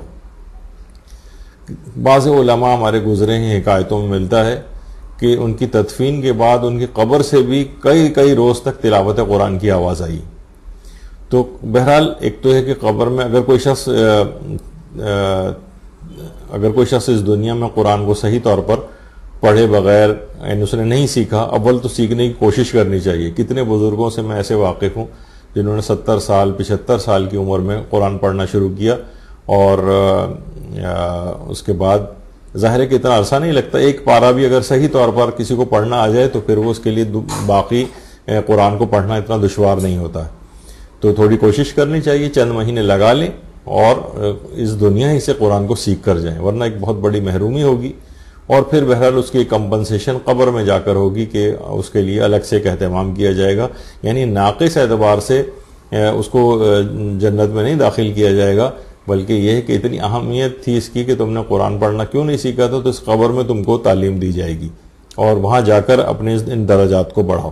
لیکن اس بات کی زندگی کے لحاظ سے یہ والی چیزیں جو اس دنیا دارالعمل ہے، اسی میں یہ سب چیزیں کر کے جانا چاہیے. اور یہ بھی ہے، دیکھیے قرآن کو پڑھنے سے کیا ہے کہ پورے قرآن ہی کا ایک تو جو ثواب ملتے ہیں، پھر اس کے اندر کچھ خاص سورہ ایسے ہیں، جیسے کہ ہمارا موضوع بھی ہے خود کو بہتر مومن کیسے بنائیں. تو اطاعت خدا میں مددگار سورہ دہر ہے. پیغمبر اکرم ختم مرتبہ صلی اللہ علیہ وآلہ وسلم یہ بات ارشاد فرماتے ہیں کہ جو بھی سورہ دہر کی باقاعدگی سے تلاوت کرے گا اس کا ضعیف نفس قوی ہو جائے گا. یعنی جب نفس قوی ہو جائے گا اس کا، تو اب وہ گناہوں کے اندر آلودہ نہیں ہوگا، اب وہ اس کو شیطان بہکا نہیں سکے گا، اور وہ خود کو بہتر سے بہتر مومن بناتا چلا جائے گا. یہ خدا کی اطاعت میں مددگار سورہ ہے. سورہ دہر کو الگ سے بھی اس ماہ رمضان کے اندر تلاوت کرنا چاہیے تاکہ آپ کا نفس اس دوران قوی ہو جائے اور ماہ رمضان گزرنے کے بعد اس کے اندر ضعف پیدا نہ ہو. یعنی عام طور پہ ہوتا ہے نا، جب رمضان گزر جاتا ہے اور طول سال جو پورا اگلا سال جو گزرتا ہے اگلے رمضان تک، تو انسان پھر سے انہی گناہوں میں آلودہ ہوتا چلا جاتا ہے. سورہ دہر کو اس نیت سے پڑھیں گے تو ضعیف نفس قوی ہو جائے گا اور خدا کی اطاعت کے اندر آپ کو آسانی ہوگی. تو جب خدا کی اطاعت میں جس قدر آگے بڑھیں گے اتنا ہی مومن اپنے مقام کو بہتر سے بہتر کرتا چلا جائے گا. تو یہ بہت اہمیت کا حامل ہے. اور گناہ کبیرہ سے اپنے آپ کو محفوظ کرنے کے لیے ہمارے 8ویں امام علی رضا علیہ الصلوۃ والسلام نے بھی ایک عمل تعلیم فرمایا ہے، جو کہ اصول کافی کی دوسری جلد کے اندر بھی موجود ہے. یہ روایت کہ امام فرماتے ہیں کہ جو کوئی بھی عہد جوانی میں ہر رات سورہ فلق اور سورہ والناس 3 مرتبہ پڑھے اور سورہ اخلاص کو 100 بار پڑھے، اور اگر اتنا ممکن نہ ہو تو 50 مرتبہ پڑھ لے، تو اللہ اس کو ہر گناہ کبیرہ سے محفوظ فرمائے گا. اللہ اس کو ہر گناہ کبیرہ سے بچا لے گا.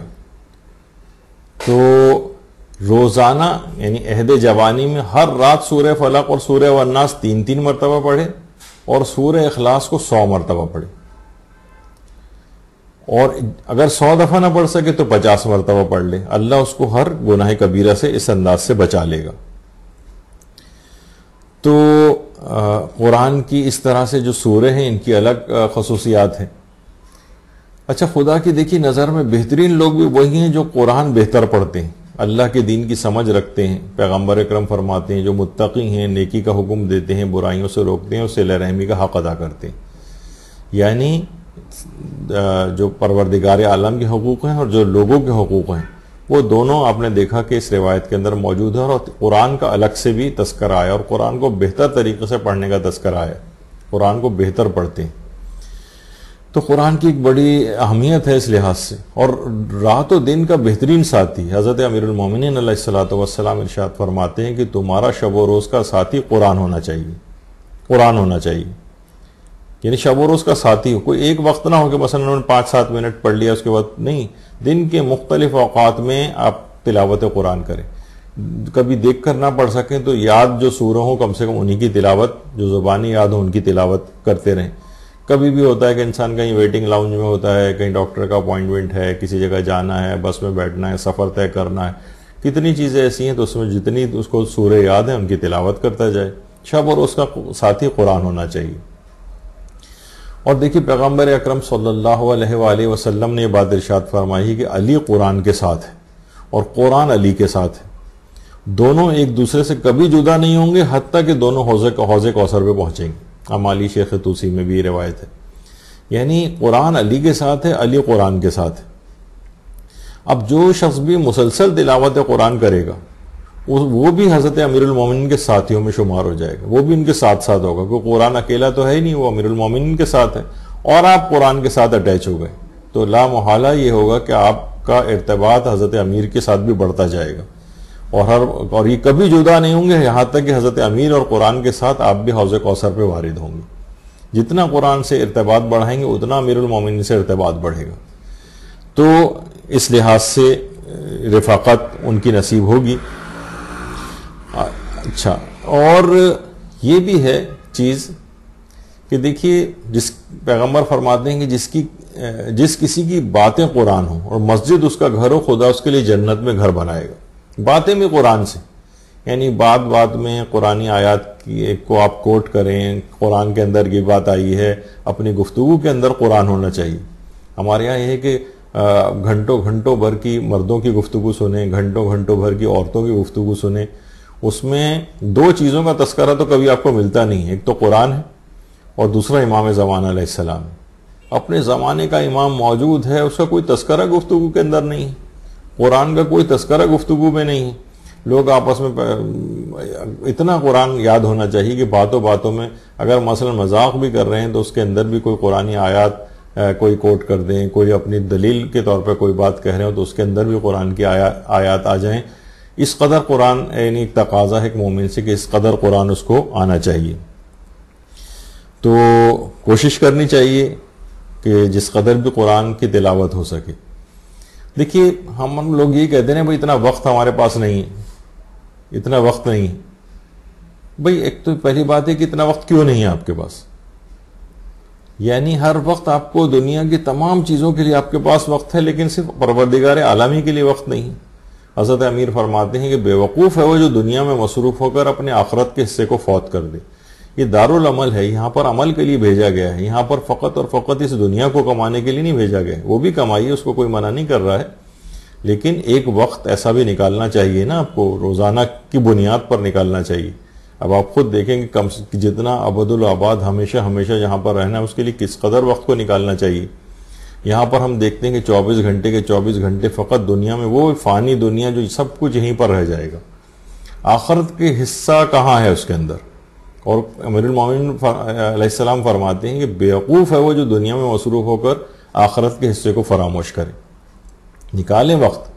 حضرت امام جعفر صادق علیہ السلام فرماتے ہیں کہ توریت میں ارشاد خداوندی ہے، بہار کی 71ویں جلد کی روایت ہے کہ توریت میں پروردگار نے فرمایا، اے اولاد آدم، میری عبادت کے لیے فرصت کا وقت مہیا کرو تو میں تمہارے دل کو اپنے نور سے مالا مال کر دوں گا، اور اگر تم نے ایسا نہ کیا تو تمہارے دل کو دنیا کے کاموں اور فکروں سے بھر دوں گا، پھر تمہارے فاقوں اور پریشانیوں کا بھی میں علاج نہیں کروں گا، اور تمہیں تمہاری روزی کی تلاش کے حوالے کر دوں گا۔ جاؤ، یعنی نکلے رہو ہر وقت۔ یعنی اگر تم نے دیکھی، اس سے پہلے بھی ہم نے ایک دفعہ ذکر کیا تھا نا کہ دیکھیں جو وقت آپ اطاعت خدا کے لیے نہیں نکالیں گے، لا محالہ اس کو نافرمانی خدا میں خرچ کرنا پڑے گا۔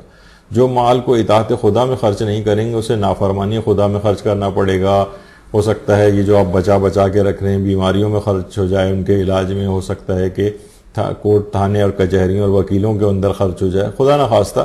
یعنی عبادت کے لیے فرصت کے اوقات کو مہیا کرو، تو کیا ہوگا؟ میں تمہارے دل کو اپنے نور سے مالا مال کر دوں گا۔ لیکن تم نے ایسا نہیں کیا، تمہارے دل کو دنیا کے کام اور فکروں سے بھر دوں گا۔ آج ہم دیکھتے ہیں کہ دنیا کے کام اور فکروں سے ہمارے دل بھر گئے ہیں، مالی پریشانیاں، کتنا بھی انسان کما لے ہر وقت وہ پریشانی گھوم رہا ہوتا ہے، اور تمہیں تمہاری روزی کی تلاش کے حوالے کر دوں گا۔ دن رات اسی میں نکلے رہو گے، اسی میں اپنے بس مال کو بڑھانے کی، آخرت کا کوئی وقت کیونکہ تم نے نہیں نکالا اپنے پروردگار کے لیے۔ تو خدا کی عبادت کے لیے اس رمضان المبارک میں اگر ایک بہتر مومن بننا ہے تو عبادت خدا کے لیے وقت کو نکالنا پڑے گا۔ تو اچھا، اب دیکھیے اس طرح سے ہمارے علماء اور فقہا وقت کو نکالتے تھے کہ آیت اللہ علی آقا قاضی، کتنے بڑے بڑے فقہا، یہ جو رائٹ سائڈ پر ہیں آیت اللہ علی آقا قاضی ہیں، لیفٹ پر آیت اللہ خوئی کی تصویر ہے۔ آیت اللہ خوئی اپنے جوانی کے زمانے میں آیت اللہ علی آقا قاضی کے پاس دستور العمل کے لیے گئے تھے، اور خاص طور پہ ماہ رمضان المبارک کا جو دستور العمل ہے، جس میں آیت اللہ خوئی فرماتے ہیں کہ انہوں نے آیت اللہ علی آقا قاضی نے رمضان المبارک کی تمام راتوں میں ہر رات سورہ قدر کو 1000 مرتبہ پڑھنے کا ایک عمل مجھے بتایا تھا. 1000 مرتبہ یعنی روزانہ 1000 دفعہ سورہ قدر اور پورے مہینے. ذرا مشکل عمل ہے لیکن ظاہر ہے کہ آیت اللہ علی آقا قاضی نے آیت اللہ خوئی کو دیکھتے ہوئے یہ بات بتائی تھی. اچھا، آیت اللہ خوئی جوانی کا دور تھا. اس تصویر میں بھی آیت اللہ خوئی موجود ہیں اور ان کے برابر میں ان کے والد علی اکبر خوئی بھی ہیں. اور آیت اللہ خوئی کے ساتھ یہ آیت اللہ سیستانی ہیں. آیت اللہ سیستانی کتنے چھوٹے ہیں اس وقت، لیکن یہ دونوں بزرگوار ہستیاں 50-60 سال بعد بھی اسی طرح سے اتنے بڑے علمی مقام پر بھی پہنچی. دونوں اپنے اپنے زمانے کے مرجع بنے اور یہ ساتھ کتنے عرصے تک باقی رہا. تو بہرحال آیت اللہ خوئی فرماتے ہیں کہ اس عمل کے نتیجے میں جو انہوں نے مجھے آیت اللہ علی آقا قاضی نے مجھے جو تعلیم کیا تھا سورہ قدر والا، اس عمل کے نتیجے میں عالم معنویت اور عالم روحانیت کے بہت سے حوادث سے میں مطلع ہو گیا. یعنی مجھے مستقبل میں پیش آنے والے بہت سی چیزوں کو میں نے عالم مکاشفہ میں دیکھا. اور فرماتے ہیں اپنا ایک مکاشفہ آیت اللہ خوئی نے نقل کیا تھا کہ میں نے اسی جوانی کے زمانے میں جب میں نے سورہ قدر کو رمضان المبارک کی ہر رات 1000 مرتبہ پڑھنے والا یہ عمل جو آیت اللہ علی آقا قاضی نے بتایا تھا، جب میں نے اس عمل کو کیا تھا تو میں نے مکاشفے میں دیکھا کہ حرم امیر المومنین علیہ الصلوۃ والسلام سے ایک اعلان ہو رہا ہے. اور اعلان کیا ہو رہا ہے کہ عالم تشیع کے مرجع اعلیٰ ابو القاسم الموسوی الخوئی انتقال فرما گئے. حرم امیر المومنین سے یہ اعلان ہو رہا ہے. اچھا، اس زمانے میں جوانی کا دور تھا، یہ بھی پتہ نہیں تھا کہ میں بڑے یعنی اور زیادہ عمر پا کر میں جہان تشیع میں مرجع کی حیثیت اختیار کر جاؤں گا. تو آیت اللہ خوئی کہتے ہیں کہ میں نے مستقبل کے بہت ساری چیزوں جو پیش آنے والی جو چیزیں تھیں ان کا علم مجھے اس عمل کے نتیجے میں حاصل ہوا تھا. تو سورہ قدر کی تلاوت اس میں کوشش کریں کہ آیت اللہ خوئی تو خیر ہر رات ماہ رمضان کی 1000 مرتبہ سورہ قدر کا انہوں نے عمل کیا تھا، لیکن ہم کم سے کم اتنا تو کر سکتے ہیں. یہ ذرا مشکل تو ہے یقیناً، لیکن ایک تسبیح کم سے کم سورہ قدر کی ہر شب کے اندر پڑھ لیں. یہ ممکن نہ ہو تو 50 دفعہ پڑھ لیں، یہ بھی ممکن نہ ہو تو 10 دفعہ پڑھ لیں. یعنی کسی حد تک تو ہمارے پاس بھی یعنی کچھ نہ کچھ اس کے فضائل اور برکات اور اس کی جو حکمتیں ہیں 1000 دفعہ نہ پڑھ سکیں تو اپنی ہمت، طاقت اور استطاعت کے مطابق جس قدر بھی ممکن ہو سورہ قدر کی تلاوت کر لیں. اور صرف یہ سورہ قدر کی حد تک ہی نہیں ہے، بلکہ اگر آپ اس لحاظ سے دیکھیں کہ تو سورہ فاتحہ کے لیے بھی یہ ہے کہ آیت اللہ حسن زادہ عاملی فرماتے ہیں کہ مجھ محروم بندے سے عالم خواب میں کسی نے کہا ہے کہ تم کو جو کچھ خدا سے مانگنا ہے سورہ فاتحہ کے ذریعے مانگو. 1001 نکتہ کے نام سے جو کتاب ہے آیت اللہ حسن زادہ عاملی کی، اس میں یہ بات انہوں نے کہی کہ عالم خواب میں کسی نے مجھ سے کہا ہے کہ تمہیں جو کچھ خدا سے مانگنا ہے وہ سورہ فاتحہ کے ذریعے مانگ لو. تو سورہ فاتحہ بھی ان راتوں کے اندر تلاوت کریں، سورہ قدر کی بھی تلاوت کریں. تو یہ تو عبادات کے لحاظ سے کچھ باتیں ہو گئیں، یعنی حقوق اللہ کے اندر اور قرآن کے حوالے سے کہ جس کا سہارا لے کر ہم خود کو ایک بہتر مومن بنا سکتے ہیں.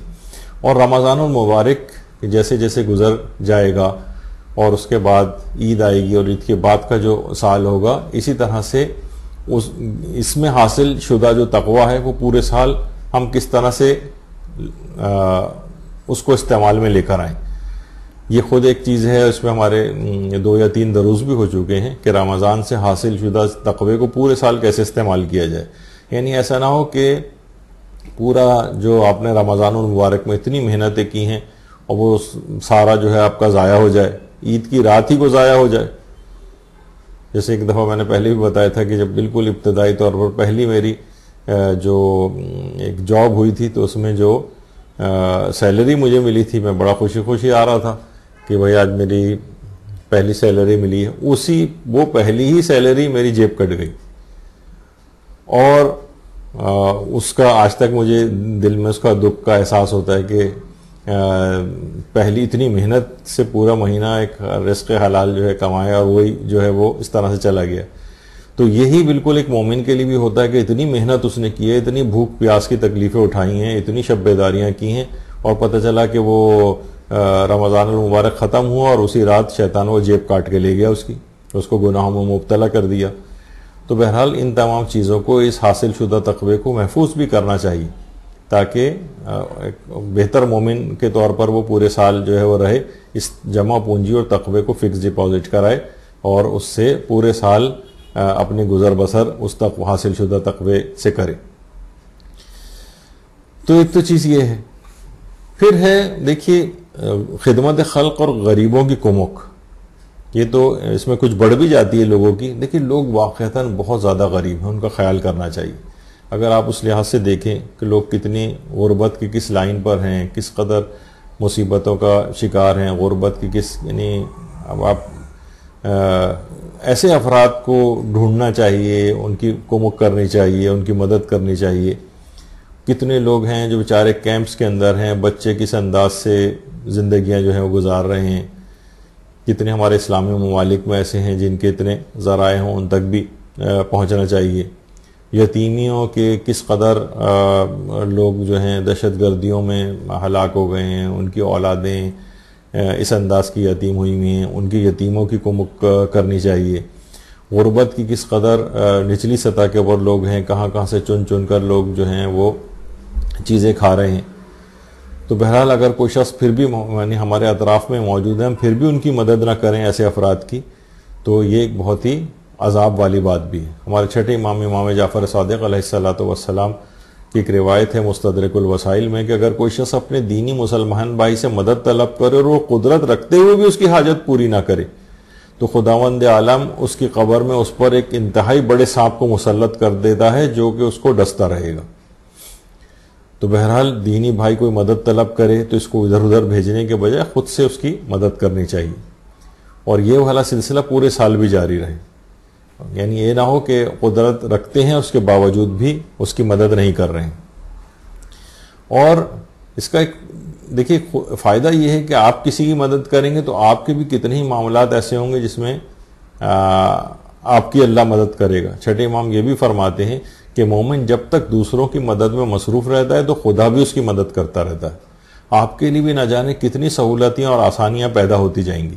یعنی آپ مدد کہیں اور کر رہے ہیں اور پتہ چلا آپ کا کوئی اور بڑا مسئلہ کہیں اور پر حل ہو رہا ہے. خدا آپ کے لیے بھی اسی طرح سے مدد کرتا رہے گا اور آپ کے لیے راستے بناتا جائے گا. جیسے آپ لوگوں کو سہولیات مہیا کر رہے ہیں اور راستے بنا رہے ہیں ان کے لیے، اللہ آپ کے بھی راستے اسی طرح سے بنائے گا. اور اس سلسلے کو صرف رمضان کی حد تک نہیں، ہمارے یہاں عام طور پہ یہ ہوتا ہے کہ رمضان میں تو تقوی کا ہیضہ ہو گیا ہے، یعنی معاذ اللہ، یعنی اس میں تو جناب سارے مرد حضرات ٹوپیاں لگا کے گھوم رہے ہیں اور داڑیاں بھی تو رکھ لی ہیں، اور خواتین بھی کسی حد تک جو ہے وہ سر پہ دوپٹے رکھ کے گھومتی نظر آنے لگتی ہیں. لیکن ادھر رات ہوئی، عید کی رات آئی، اور جناب ادھر جو ہے اس کو جتنا حاصل شدہ تقویٰ تھا وہ شیطان جیب کاٹ کے لے گیا آپ کی. تو اس سلسلے کو پورے سال بھی اسی طرح سے جاری رکھنے کی کوشش کرنی چاہیے، تو آسانی آپ کے لیے ملتی رہیں گی. کیونکہ اچھا دیکھیے کہ یہ بھی ہے کہ ایک تو یہ ہے کہ خود ہی مومن ہم تک آ گیا، مسلمان آ گیا، اس کی مدد ہم نے کر دی. ستم رسیدہ شخص کی مدد کے لیے پیغمبر فرماتے ہیں 5 میل تک جاؤ، اور مدد کے لیے پکارنے والے کی مدد کے لیے 6 میل تک سفر کرو.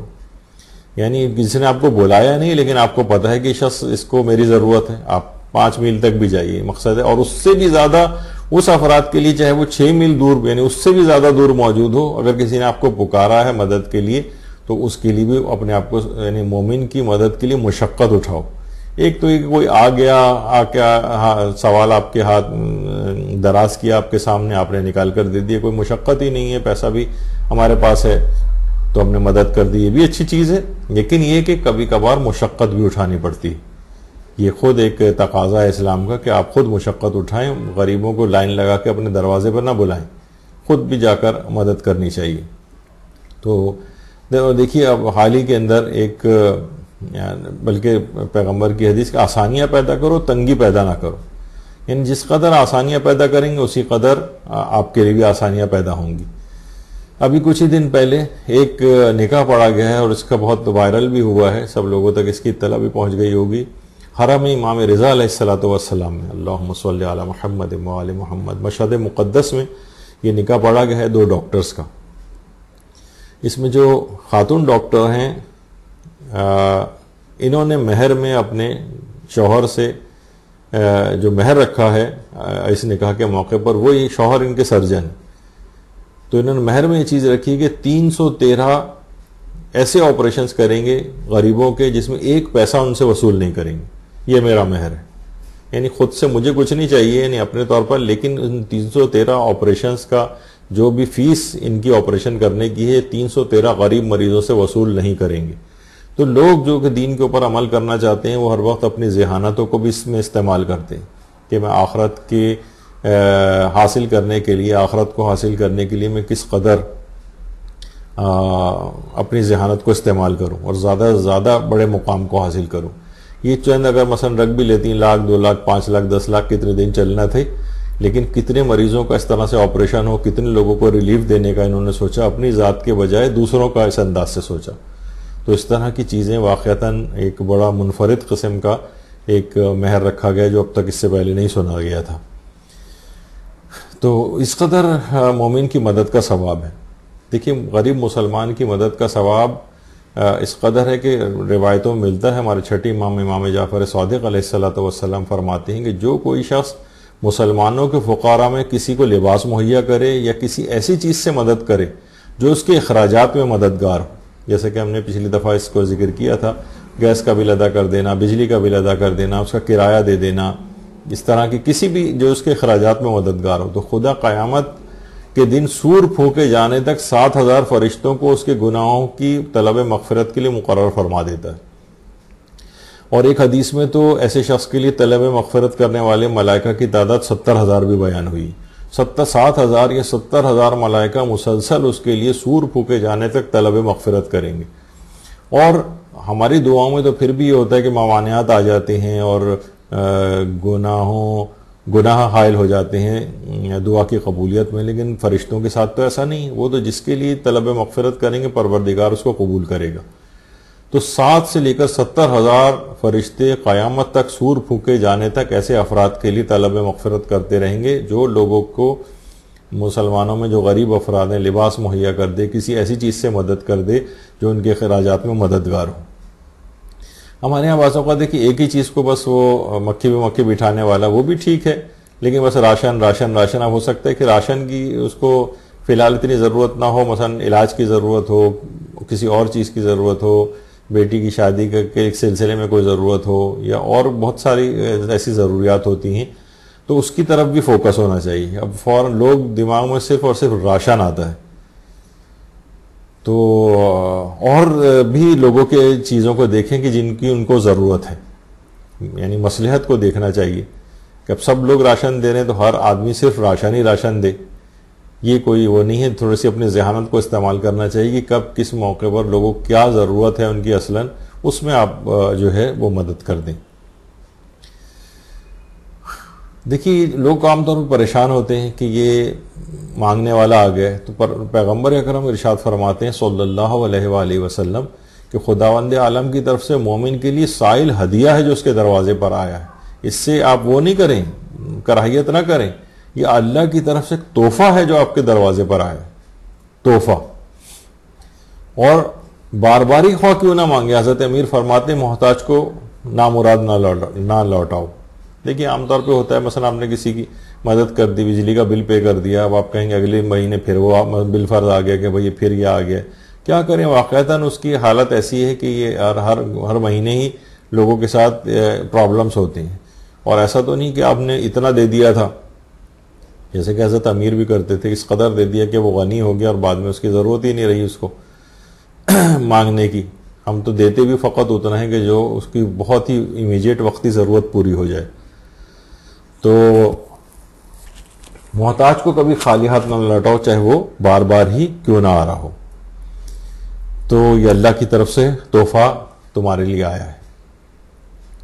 اچھا دیکھیے جو افراد یہ پیسوں والی نیکی کرتے ہیں، خاص طور پر پیغمبر اکرم فرماتے ہیں کہ ابلیس ایسے افراد کی طرف جو اپنے مال سے نیکیاں بجا لاتے ہیں، اپنے مضبوط ترین افراد کو بھیجتا ہے۔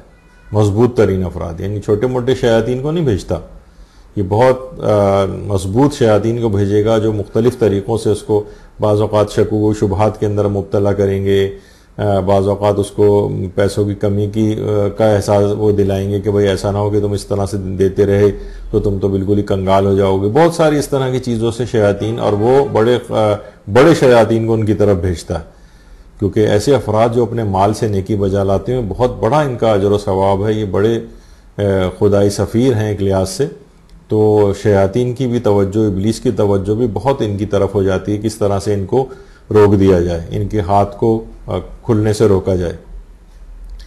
تو نیک کام بجا لانے میں شیطان اس انداز سے رکاوٹیں ڈالتا ہے جس کی طرف توجہ دینے کی ضرورت ہوتی ہے. دیکھیے مومن کی مدد کا اس قدر ثواب ہے کہ دیکھیے صفا و مروہ میں صحیح کرنا پیغمبر فرماتے ہیں کہ گناہوں سے انسان کو پاک کر دیتا ہے. اور چھٹی امام فرماتے ہیں جس شخص نے اپنے بھائی کی حاجت روائی کے لیے قدم آگے بڑھائے گویا اس نے صفا و مروہ کے درمیان صحیح انجام دی.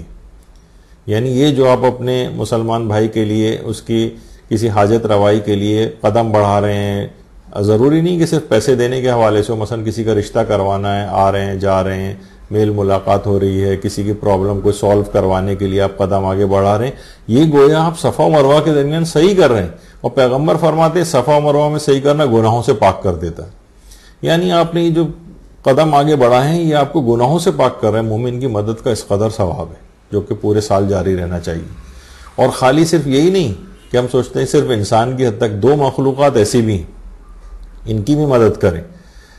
حضرت امام محمد تقی علیہ الصلوۃ والسلام فرماتے ہیں اللہم صل علی محمد وآل محمد کہ امر بالمعروف و نہی عن المنکر خدا عز و جل کی دو مخلوقات ہیں، پس جو ان دو کی مدد کرتا ہے خدا انہیں عزت و عظمت عطا کرتا ہے، اور جو انہیں بے یار و مددگار چھوڑ دیتا ہے تو خدا بند متعال بھی ان افراد کو دنیا اور آخرت میں بے یار و مددگار چھوڑ دیتا ہے. یعنی امر بالمعروف اور نہی عن المنکر یہ بھی خدا کی مخلوق ہیں اور ان کی بھی مدد کرنی چاہیے. تو یعنی امر بالمعروف اور نہی عن المنکر کرنا چاہیے. تو ہم لوگ فقط یہی سوچتے ہیں کہ بس صرف مال وال دے دینا مدد ہے، نہیں، یہ بھی مخلوقات ہیں، ان کی بھی مدد کریں، یعنی ان کو اجرا کریں، لوگوں کو برائیوں سے روکیں، لوگوں کو نیکیوں کی دعوت دیں. تو یہ ہوگا کہ گویا آپ نے اللہ کی ان دو مخلوقات کی مدد کی. اچھا اب دیکھیے بعض اوقات یہ بھی ہوتا ہے ہمارے ہاں کہ لوگ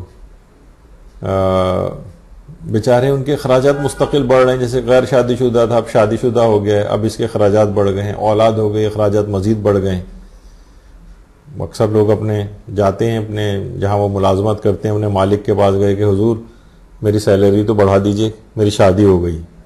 تو فیکٹری کے مالک صاحب کہتے ہیں کہ بھئی فیکٹری کے باہر ہونے والے حادثات کے ہم ذمہ دار نہیں ہیں. تو بعض اوقات اس طرح سے بھی ہوتا ہے کہ لوگ خود غرض بعض اوقات بن جاتے ہیں.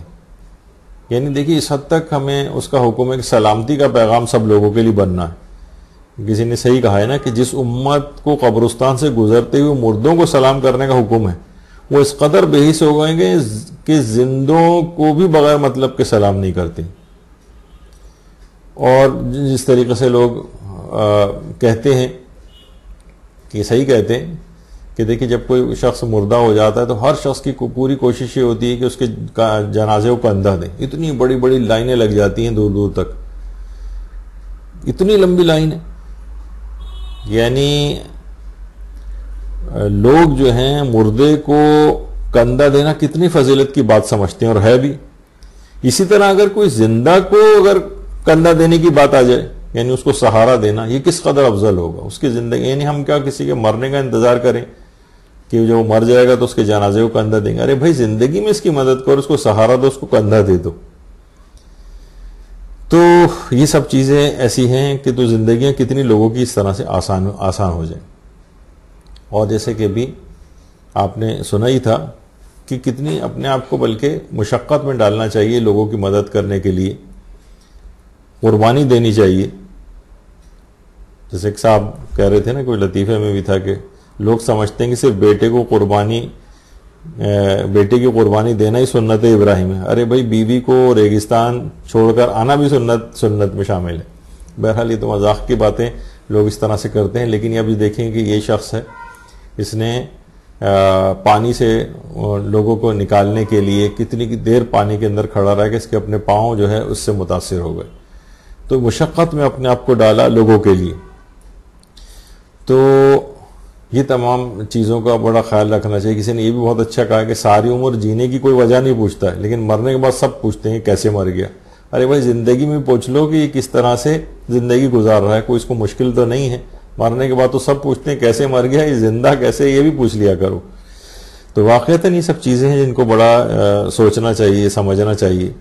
اچھا, اب رمضان المبارک میں جو ہم استقبال ہم اس کو کریں گے, چند دن کے بعد آنے والا ہے. دیکھیے استقبال رمضان, جیسے کہ اس سے پہلے بھی جو نشستیں ہوئی ہیں اس میں بھی بات بیان ہوئی تھی کہ جو جتنی عظیم چیز اور شخصیت ہوتی ہے اس کا اسی قدر اس کا استقبال کیا جاتا ہے. ایک عام کوئی شخص آپ کے گھر آ رہا ہے تو زیادہ سے زیادہ استقبال یہ ہوگا کہ ہم گھر کے کپڑے ہم نے اپنی چینج کر لیں گے اور مہمان کے سامنے جانے والے اس میں حلیے میں آ جائیں گے. لیکن کوئی بہت بڑی شخصیت, کوئی بہت بڑا حکومتی عہدیدار, مثلا عام دنیاوی اعتبار سے بات کر رہا ہوں, صدر پاکستان آ رہے ہیں, وزیر اعظم آ رہے ہیں, تو آدمی ان کے شایان شان استقبال کرے گا. یا کوئی دینی عظیم شخصیت آپ کے گھر آ رہی ہے, آیت اللہ سیستانی آ رہے ہیں, آیت اللہ رہبر معظم خامنہئی آ رہے ہیں, تو استقبال کی نوعیت بالکل الگ ہو جائے گی. تو جس کی عظمت آپ کی نگاہ میں زیادہ ہوگی اسی قدر آپ اس کا استقبال کریں گے. لیکن البتہ استقبال ماہ رمضان کا ایک اہم چیز یہ بھی ہے طریقہ کہ سابقہ رمضان کے جو قضا روزے ہیں ان کو آپ اس رمضان کے شروع ہونے سے پہلے رکھ لیں. کفاروں کے بھی روزے ہوتے ہیں, فدیے بھی ہوتے ہیں, کفارہ تاخیر ہوتا ہے کبھی. اور امام خمینی تو خاص طور پر قضا روزوں کے سلسلے میں بہت تاکید فرماتے تھے کہ اگلے رمضان کو آنے سے پہلے سب کو وہ روزے رکھ لینے چاہیے. اپنے گھر میں بھی اس بات کا بہت اہتمام کرتے تھے کہ اپنی اولادیں, بلکہ اولاد کی اولادوں کا بھی معاملہ ہوتا تھا, اپنے پوتے نواسوں وغیرہ کا. تو مثلا مسافرت کی وجہ سے کبھی کسی کے روزے چھوٹ گئے ہیں, خواتین کے ایام کے روزے چھوٹے ہوئے ہیں, مثلا حاملہ عورتیں ہیں ان کے کچھ روزے رہ گئے ہیں, دودھ پلانے والیوں کے مثلا رہ گئے ہیں. تو بہرحال جیسے کہ ہوتا ہے عام طور پر گھروں میں, تو سردیوں کے دنوں میں یعنی اگلے رمضان کے آنے سے پہلے جو سردیاں ہوتی تھیں وہ اپنی نگرانی میں اپنی اولادوں کے ان روزوں کو رکھوا دیا کرتے تھے. یعنی اہتمام کرتے رمضان ہے کہ جو پچھلے سال کے جو روزے قضا ہو گئے ہیں وہ لازمی سردیوں کے اندر رکھ لی جائیں. اس میں سے نسبتاً آسانی بھی ہوتی ہے, کوئی عذر بھی نہیں ہوتا ہے. تو استقبال رمضان کا ایک اہم طریقہ یہ بھی ہے کہ اس طرح کے اپنے جتنے بھی فدیے, کفارہ تاخیر, قضا وضا, یہ سب کچھ انجام دے لینے چاہیے. یہ استقبال رمضان کا ایک طریقہ ہے تاکہ پچھلے سال کے واجبات سارے ادا ہو گئے. اب جو نیا جو رمضان آ رہا ہے اس میں ہم اب آگے یہ سلسلہ جاری کریں اور نئے سرے سے بالکل, یعنی پچھلی تمام چیزوں جو ایک بیک لاگ ہمارے اس پہ جمع ہوا ہے اس کو ایک طرف کر کے نئے سرے سے رمضان کی برکات کو حاصل کریں. تو ایک چیز یہ بھی ہے, اور خاص طور پہ بچوں اور چھوٹی لڑکیوں کو ماہ رمضان کی اہمیت ان کی نگاہ میں کم نہ ہونے دیں. یہ امام خمینی کا بھی طریقہ کار تھا. امام خمینی کے بیٹے فرماتے ہیں احمد خمینی کہ جب ہم قم میں ہوتے تھے تو پانی کی بہت شدید قلت اس زمانے میں قم میں ہوتی تھی. کہتے ہیں نہ گھر میں ہمارے پنکھا تھا, نہ اس زمانے میں روم کولر تھا, تو اتنی شدید گرمی تھی کہ سوچا نہیں جا سکتا اس کا. تو فرماتے ہیں کہ اس زمانے میں میری جو بیٹی تھی, بڑی بیٹی, وہ تازہ بالغ ہوئی تھی, 9 سال قمری مکمل کر لیے تھے لیکن بہت کمزور تھی. پہلے ہی روزہ رکھنے میں اتنی شدید گرمی ہو, پنکھا بھی نہ ہو, روم کولر بھی نہ ہو, پہلے ہی روزے میں اس کی حالت بہت زیادہ خراب ہو گئی. تو امام خمینی نے کہا کہ بلکہ امام خمینی سے آ کر اس نے کہا کہ دادا کل کا روزہ تو میں نہیں رکھ سکوں گی, مجھ میں ہمت نہیں ہے. امام خمینی فرماتے ہیں کہ میں نے دیکھا کہ میں اس کو مجبور نہیں کیا جا سکتا, ظاہر ہے شرعی طور پر بھی نہیں کیا جا سکتا. لیکن کہیں ایسا نہ ہو کہ جب یہ روزہ چھوڑے تو اس کی نگاہ میں روزے کی رمضان کی اہمیت کم ہو جائے. کہہ رہے ہیں کہ میں نے فوراً اپنے ایک عزیز کو بلایا کہ تم آج رات ہی اس کو مسافرت پر تہران لے جاؤ، کیونکہ وہ خود فرماتے ہیں کہ جب میں نے یہ دیکھا کہ روزہ نہیں رکھ سکتی تو مناسب یہی سمجھا کہ اسے مسافر بنا دیا جائے. یعنی 10 روز سے کم کا اگر سفر ہے تو روزے قصر ہو جاتے ہیں.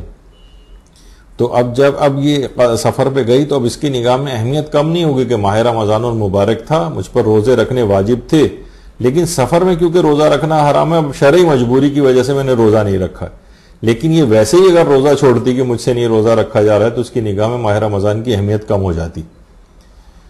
تو بہرحال اس طرح سے یہ ہے کہ مسافر دیکھیے اگر ہے، ایک بات اس میں اور بیان کر دی جائے کہ مسافر جان بوجھ کر، یعنی اگر کوئی شخص ہے وہ چاہے کہ میں ماہ رمضان المبارک، کوئی بھی مجبوری بھی ہو سکتی ہے، وہ مثلا ایسے رمضان میں کوئی امتحانات آ جائیں، اب معلوم ہے کہ والدین دیکھ رہے ہیں کہ یہ امتحانات کی وجہ سے روزے نہیں رکھے گا یا نہیں رکھے گی، یا مثلا 21 رمضان المبارک کو جلوس وغیرہ کی بہت پریپریشن ہوتی ہے، جو افراد اس میں باقاعدہ ان کو توفیقات ملی ہوئی ہیں اور وہ لوگ جلوس کے انتظامات کرتے ہیں، تو واقعتاً بہت شدید گرمی کے دن وہ ہوتے ہیں. اب اس میں کہیں ایسا نہ ہو کہ ان کا روزہ یا تو بہت مشکل ہو جائے انتظامات کرنے میں، یا روزہ ہی نہ چھوڑ دیں وہ. تو ان کے لیے آسان حل یہ ہے کہ وہ ایسے افراد کو شریعت نے سہولت دی ہے کہ جان بوجھ کر بھی اپنے روزے کو قصر کیا جا سکتا ہے. یعنی شرعی مسافت طے کر کے شہر سے باہر جائیں، اور گھنٹہ 1.5 گھنٹہ تقریباً لگتا ہے عام طور پہ وہاں، جب شرعی مسافت طے کر لیں کہ روزہ قصر ہو جائے تو وہاں کچھ کھا پی لیں، اور پھر اس کے بعد وہاں سے واپس اپنے شہر واپس آ جائیں. اب روزہ ان کا قصر ہو جائے گا، پھر وہ دن میں کھاتے پیتے بھی رہیں تو مسئلہ نہیں ہوگا. بعد رمضان اس روزے کی قضا کرنی ہوگی، کوئی کفارہ وغیرہ بھی نہیں ہے، صرف قضا کرنی. تو اس سے کیا ہوگا کہ بہت سارے ایسے جوان وغیرہ، بہت سے لوگ بڑے اعتراض بھی کرتے ہیں کہ ارے بھائی آپ یہ بھی تو دیکھیے کہ لوگوں کی مختلف جو حالتیں ہیں، ان کو روزے جو بلا وجہ وہ قضا کرتے یا حرام طریقے سے قضا کرتے، تو ایک شرعی طریقہ ان کو بتا دینا چاہیے کہ وہ قصر کر لیں اس کو اس طریقہ کار سے، اور پھر اس کے بعد رمضان اس روزے کی قضا کر لیں. اس سے ماہ رمضان یعنی ایسے افراد کے جو کہ روزہ اپنا اس طرح سے چھوڑ رہے ہوں اور اس کے بعد وہ مثلا جلوس وغیرہ کی تیاری کر رہے ہوں، روزے کو اپنے نہ رکھ کر، کہ شروع سے ہی وہ روزہ نہیں رکھ رہے ہیں کہ مجھے آج تو بہت کام کرنے ہیں، تو امام علیہ السلام جن کے وہ جلوس کی آپ تیاری کریں وہ کب آپ سے خوش ہوں گے. تو جو شریعت نے طریقہ بتایا اس کو معلومات اپنی بڑھانی چاہیے، اور شرعی جو اجازتیں ہیں ان کو اس سلسلے میں استعمال کر لینا چاہیے. تو بہرحال یہ اس طرح سے ہوتا ہے. تو جو بہتر مومن ہے وہ ان ایام کے اندر عرفانی طور پر اپنے سیر و سلوک وغیرہ کے منازل کو بھی چاہے تو طے کر سکتا ہے، یعنی روحانیت کے درجات کو بڑھا سکتا ہے. اور اس میں ایک طریقہ یہ بھی ہے کہ دیکھیے ماہ رمضان المبارک میں فقہی احکام کو جاننے کا جذبہ بھی بڑھائیں. دیکھیے عام طور پر یہ بھی دیکھنے میں آتا ہے کہ ماہ رمضان المبارک میں یعنی ابھی ہم یہ ذکر کر رہے ہیں کہ فقہی احکام کو پہلے کی نسبت زیادہ کیونکہ لوگوں کا ارتباط 2 جگہوں پہ دیکھا گیا کہ احکام میں ان کی رغبت بہت بڑھ جاتی ہے فقہی احکام میں. ایک تو یہ کہ مثلاً جس وقت حج کا زمانہ آتا ہے، حج پہ انسان موجود ہوتا ہے، خدا کرے کہ یہ منظر ہم دوبارہ اپنی آنکھوں سے اسی طریقے سے خانہ خدا کو بھرا ہوا دیکھیں حاجیوں سے. اب تو دیکھ کر اگر دیکھتے بھی ہیں تو چند افراد صرف طواف کر رہے ہوتے ہیں تو دل خون کے آنسو رو رہا ہوتا ہے. تو بہرحال 2 مواقع پر، ایک تو حج کے موقع پر لوگ بار بار پوچھنے آ رہے ہوتے ہیں کہ ہمیں یہ بتائیے یہ مسئلہ وہ مسئلہ، ہر وقت یعنی فقہی احکام کی بہت زیادہ لوگ اس میں پرواہ کر رہے ہوتے ہیں. ایک تو حج کے موقع پہ دیکھنے میں آتا ہے، اور دوسرا ماہ رمضان المبارک میں بھی دیکھنے میں آتا ہے کہ لوگ بار بار آ کر پوچھتے ہیں یہ ہو گیا تو کہیں میرا روزہ باقی ہے یا نہیں، یہ ہو گیا. اتنا زیادہ ہمارے ان باکسز جو ہیں مدرسے کے وہ ہزاروں سوالات سے بھر جاتے ہیں، پہلے بھی اور اس کے بعد بھی. بہت زیادہ سفر کے احکام ہیں، چاند کے احکام ہیں، قضا ہیں، کفارے ہیں، اور یہ اور بیماروں کے مسئلے اور نہ جانے کیا کچھ. تو بہرحال اس کے اندر بہت زیادہ اس کا بڑھ جاتا ہے. تو مومن کا کمال بھی اس میں یہی ہے کہ ہر عمل کرنے سے پہلے حکم خدا معلوم کرے, ہر عمل سے پہلے حکم خدا معلوم کرے, اس کے مطابق عمل کرے. ایک صاحب کو کسی نے, ڈاکٹر صاحب نے کہہ دیا تھا کہ میں نہانا نہیں ہے, پتہ چلا اگلے سال وہ آئے ہیں کہ ڈاکٹر صاحب کیا اب میں نہا سکتا ہوں, تو پتہ چلا کہ وہ ایک سال تک نہائے نہیں. اس طرح سے بھی نہ ہو, انسان اپنی عقل کو استعمال کرے, بلکہ ہر عمل سے پہلے جو ہے وہ علماء سے دریافت کر لے, کہ تاکہ یعنی پھر عمل کرنے کے بعد پوچھنے کے لیے آئیں گے تو آپ کے پاس آپشنز بہت کم ہوں گے. تو بہرحال اب یہ ہے کہ اطاعت خدا کے اندر یعنی اپنی زندگی بسر کرنی, تعلیمات دین سیکھتے رہو ورنہ جاہل شمار کیے جاؤ گے. روزانہ کی بنیاد پہ اپنے علم کو آپ کو بڑھانا ہے. تو اطاعت خدا کے اندر, اچھا حیرت کی بات یہ ہے, لوگ صحیح کہتے ہیں کہ لوگ ایمان و اطاعت پہ مرنا تو چاہتے ہیں لیکن اطاعت پر زندگی بسر کرنا نہیں چاہتے. یعنی اطاعت پر زندگی بسر کیجئے تو پھر خود بخود اطاعتی پر موت آئے گی. لوگ کہتے ہیں بھائی ایمان پر ہمارا خاتمہ ہو, بھائی ٹھیک ہے ایمان پر خاتمہ ہو, لیکن زندگی بھی تو ایمان کے مطابق اور عمل کے مطابق گزاری جائے گی نا, ورنہ کیا ہوگا کہ زبردستی عمل کروایا جائے گا آپ سے. جو کوئی بھی شخص, پیغمبر فرماتے ہیں, علم کا ایک باب سیکھے تاکہ رضائے الہی کی خاطر سے دوسرے لوگوں کو سکھائے, خدا اسے 70 انبیاء کا درجہ کا اجر عنایت فرمائے گا. علم کا ایک باب, جیسے ہم نے پچھلی دفعہ بھی ذکر کیا تھا کہ مثلا خواتین کے فقہ احکام کا باب ہی آپ سیکھ لیں, رضائے الہی کی خاطر دوسروں کو سکھائیں, 70 انبیاء کا اجر عنایت فرمائے گا پروردگار. علم کا ایک باب سیکھنے کی فضیلت. وضو آپ لوگوں کو ٹھیک کراتے رہیں, نمازیں ٹھیک کراتے رہیں, حج ٹھیک کرواتے رہیں, اس طرح سے علم کا ایک باب سیکھ کر رضائے الہی کی خاطر لوگوں کو سکھانا. تو اگر نہیں ہوگا یہ اس طرح سے تو بعض اوقات یہ ہوتا ہے نا, عذاب کے طور پر چیز آپ کو زبردستی بھی منوائی جاتی ہے. ورنہ کیا ہے کہ جناب سے پہلے لباس مکمل نہیں پہن رہے تھے, تو اب کیا ہے کہ ڈینگی مچھر پھر آپ کو آ کر پورا لباس پہنائے گا, پورا انسان جیسے ہم سلیو سب پہن کے, موزے ووزے خواتین پہن کے رکھتی ہیں کہیں ڈینگی مچھر نہ کاٹ لے, تو پھر ڈینگی مچھر آ کے پورا لباس پہنوا دے گا. جو حجاب پر اس سے پہلے آمادہ نہیں تھے تو اب اس قدر حجاب ہوگا کہ جو واجب نہیں بھی تھا چہرے کا چھپانا, اس میں چہرے کو بھی چھپایا جا رہا ہے. عورت تو چھوڑیے, مرد تک کو حجاب کروا دیا گیا مثلا ماسک کی صورت میں. تو بہرحال یہ تمام چیزیں ایسی ہیں کہ سمجھ جانا چاہیے کہ پروردگار عالم ہم سے کیا چاہتا ہے, اپنے احکام کی بجاوری چاہتا ہے. اور اس کا طریقہ کار کچھ اس انداز سے بھی ہوتا ہے کہ جس طریقے سے کہا جاتا ہے نا کہ یہ جو گاڑیوں میں نیویگیشن سسٹم ہوتا ہے, یعنی وہ ہدایات دے رہا ہوتا ہے, اس میں ایک دفعہ آپ اپنی لوکیشن وغیرہ کو سیٹ کر دیں تو نیویگیشن سسٹم جو ہے آپ کو بتائے گا آپ کو رائٹ جانا ہے کہ آپ کو لیفٹ جانا ہے, اور 200 گز کے بعد رائٹ فرسٹ ایگزٹ سے آپ کو ٹرن ہونا ہے, سب کچھ آپ کو اس طرح کی چیزیں ہدایات اس کے اوپر ملتی ہیں. یعنی یہی والا طریقہ کار بالکل سمجھیں کہ ایک مومن کو بھی اپنی زندگی میں اسی طرح سے اللہ کے جو بتائے ہوئے جو طریقے ہیں اس میں ظاہر ہے کہ لوکیشن سیٹ کر دیے جو کہ جنت آپ کو جانا ہے, اور اس کے بعد پھر جہاں جہاں جیسے جیسے ہو پھر جو آپ کو گائیڈنس پروردگار کی طرف سے ملے احکامات پر اس طرح سے عمل کرتے جانا. اور اس میں ایک دیکھیے پیغام یہ بھی ہے کہ بعض اوقات جو مرضے کا بھی کام ہوتا ہے اور مبلغ کا بھی کام ہوتا ہے جو دوسروں کی ہدایت کر رہا ہے, کہ اگر کوئی شخص ان ہدایات کو نظر انداز بھی کرے تو نیویگیشن سسٹم کیا کرتا ہے کہ آپ کو یعنی غصے نہیں ہوتا, آپ پر جو ہے وہ ریش نہیں ہوتا, اور آپ کو متبادل حل بتا دیتا ہے کہ ٹھیک ہے آپ نے اس فرسٹ رائٹ ٹرن نہیں کیا ہے تو وہ آپ کو نیکسٹ جو آپ کو کریکٹ کر دے گا اور کہے گا کہ اچھا ٹھیک ہے یہ والی چیز اگر ہو گئی ہے تو آپ فلاں اس سے اب ٹرن لے لیں.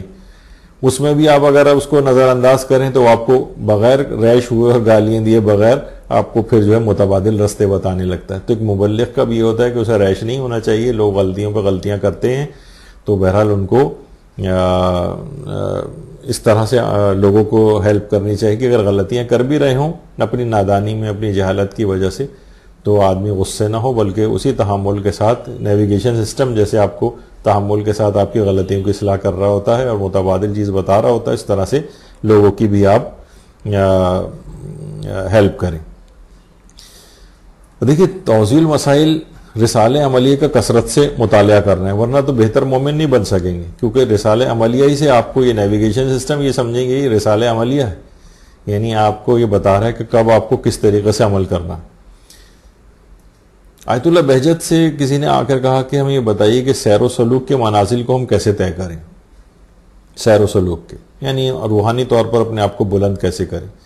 تو آیت اللہ بہجت فرماتے تھے دیکھو اگر طلب صادق ہو تو فقط گناہ سے بچنا ہی کافی ہے، خواہ 1000 سال کی عمر ہی تمہاری کیوں نہ ہو جائے، گناہوں سے بچنا کافی، یعنی تمہیں اگر روحانی منازل طے کرنے فقط گناہوں سے بچو، یعنی واجبات پہ عمل کرو اور حرام کاموں سے بچو، بس یہ کافی، چاہے 1000 سال تک یہی کرنا پڑے تمہیں۔ اور فرماتے تھے بس رسالہ عملیہ یعنی توضیح المسائل پر عمل کرو، یہ بہت کافی ہے تمہارے لیے، یعنی یہ سب چیزیں پہلے معلوم کریں، دینی احکام اس کے مطابق عمل کرتے جائیں، انشاءاللہ یہ سیر و سلوک اور روحانیت کے تمام مدارج آپ کے طے ہو جائیں گے۔ لوگ سوچتے ہیں کہ پتہ نہیں کتنے مشکل سا کوئی عمل کوئی بتائے تو اس سے روحانی مراتب طے ہوں گے، کہ روزانہ مثلاً سورہ بقرہ پڑھی جائے اور روزانہ 10 قرآن ختم کیے جائیں، یا ایک پاؤں پہ کھڑے ہو کے فلاں دعا پڑھی جائے۔ لوگ سوچتے ہیں نا کہ جتنا مشکل ہوگا اتنا ہی زیادہ، نہیں، بس یہ رسالہ عملیہ کے اوپر آپ عمل کریں، یہی سیر و سلوک اور روحانیت کے لیے فرماتے تھے کہ بہت کافی۔ اور یہی بات علامہ محمد حسین طباطبائی جو چہل نامہ عرفانی کے نام سے کتاب ہے، وہ فرماتے تھے کہ سیر و سلوک کے لیے اور روحانیت اپنی قوی کرنے کے لیے، دیکھیں مومن ایک بہتر مومن اسی وقت بنے گا جس قدر اس کی روحانیت قوی ہوگی، روحانیت جس قدر قوی ہوگی، تو فرماتے تھے کہ روزانہ سونے سے پہلے مسبحات، جو سورہ مسبحات ہیں، 5 سورہ ایسے ہیں جو ان کو مسبحات کہا جاتا ہے۔ مسبحات کون سے سورہ ہیں؟ سورہ حدید ہے، سورہ حشر ہے، سورہ صف ہے، سورہ جمعہ ہے، سورہ تغابن ہے، یہ 5 سورہ ہیں۔ اور فرماتے تھے کہ اگر یہ کوئی 5 سورہ اگر کسی کے لیے پڑھنا ممکن نہ ہو تو فقط وہ سورہ حشر پر بھی اکتفا کر سکتا ہے، تو انشاءاللہ وہ سیر و سلوک کے منازل طے کرے گا۔ یہ بہت روحانیت کو قوی کرنے کے لیے، تو رمضان المبارک میں اگر کوشش کر کے یہ 5 سورہ روزانہ رات کو سونے سے پہلے یہ ممکن نہ ہو کسی کے لیے، تو کم سے کم سورہ حشر۔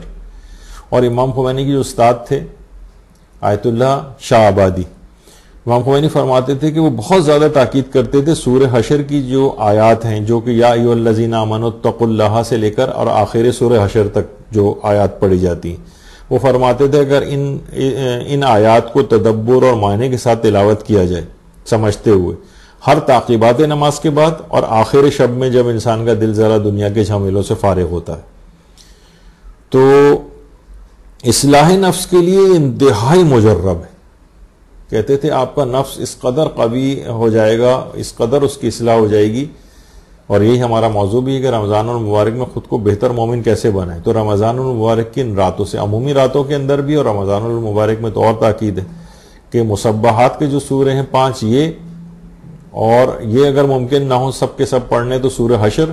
اور آیت اللہ علی شاہ آبادی فرماتے تھے کہ کم سے کم اصلاح نفس کے لیے یا ایھا الذین آمنوا اتقوا اللہ سے لے کر آخر سورہ حشر تک جتنی آیات بنتی ہیں یہ تو کم سے کم روزانہ ضرور پڑھیں۔ تو اس سے یہ اصلاح نفس کے لیے بہت ہی مجرب ہے۔ شرح چہرے حدیث میں امام خمینی نے یہ بات بیان فرمائی ہے۔ اور ایک اور چیز ہے جس کو کہا جاتا ہے مراقبہ۔ مراقبہ لوگ سمجھتے ہیں عام طور پر وہ جو یوگی وغیرہ یا مثلا کوئی ایسے گھٹنوں میں اپنے سر کو دے دینا خالی، نہیں، مراقبہ آیت اللہ حق شناس، یہ آیت اللہ سید محمد حسین طباطبائی کے متعلق یہ بات فرماتے تھے کہ وہ کہتے تھے کہ اول بھی مراقبہ ہے، وسط بھی مراقبہ ہے اور آخر بھی مراقبہ ہے۔ اور فرماتے تھے کہ مراقبہ کے معنی یہ ہے کہ انسان اوقات بیداری میں صبح سے لے کر اور سونے تک کسی بھی وقت یاد خدا سے غافل نہ ہو، اور اس کا پورا گفتار اور کردار پروردگار عالم کی رضا کے لیے ہو، یہ ہے مراقبہ۔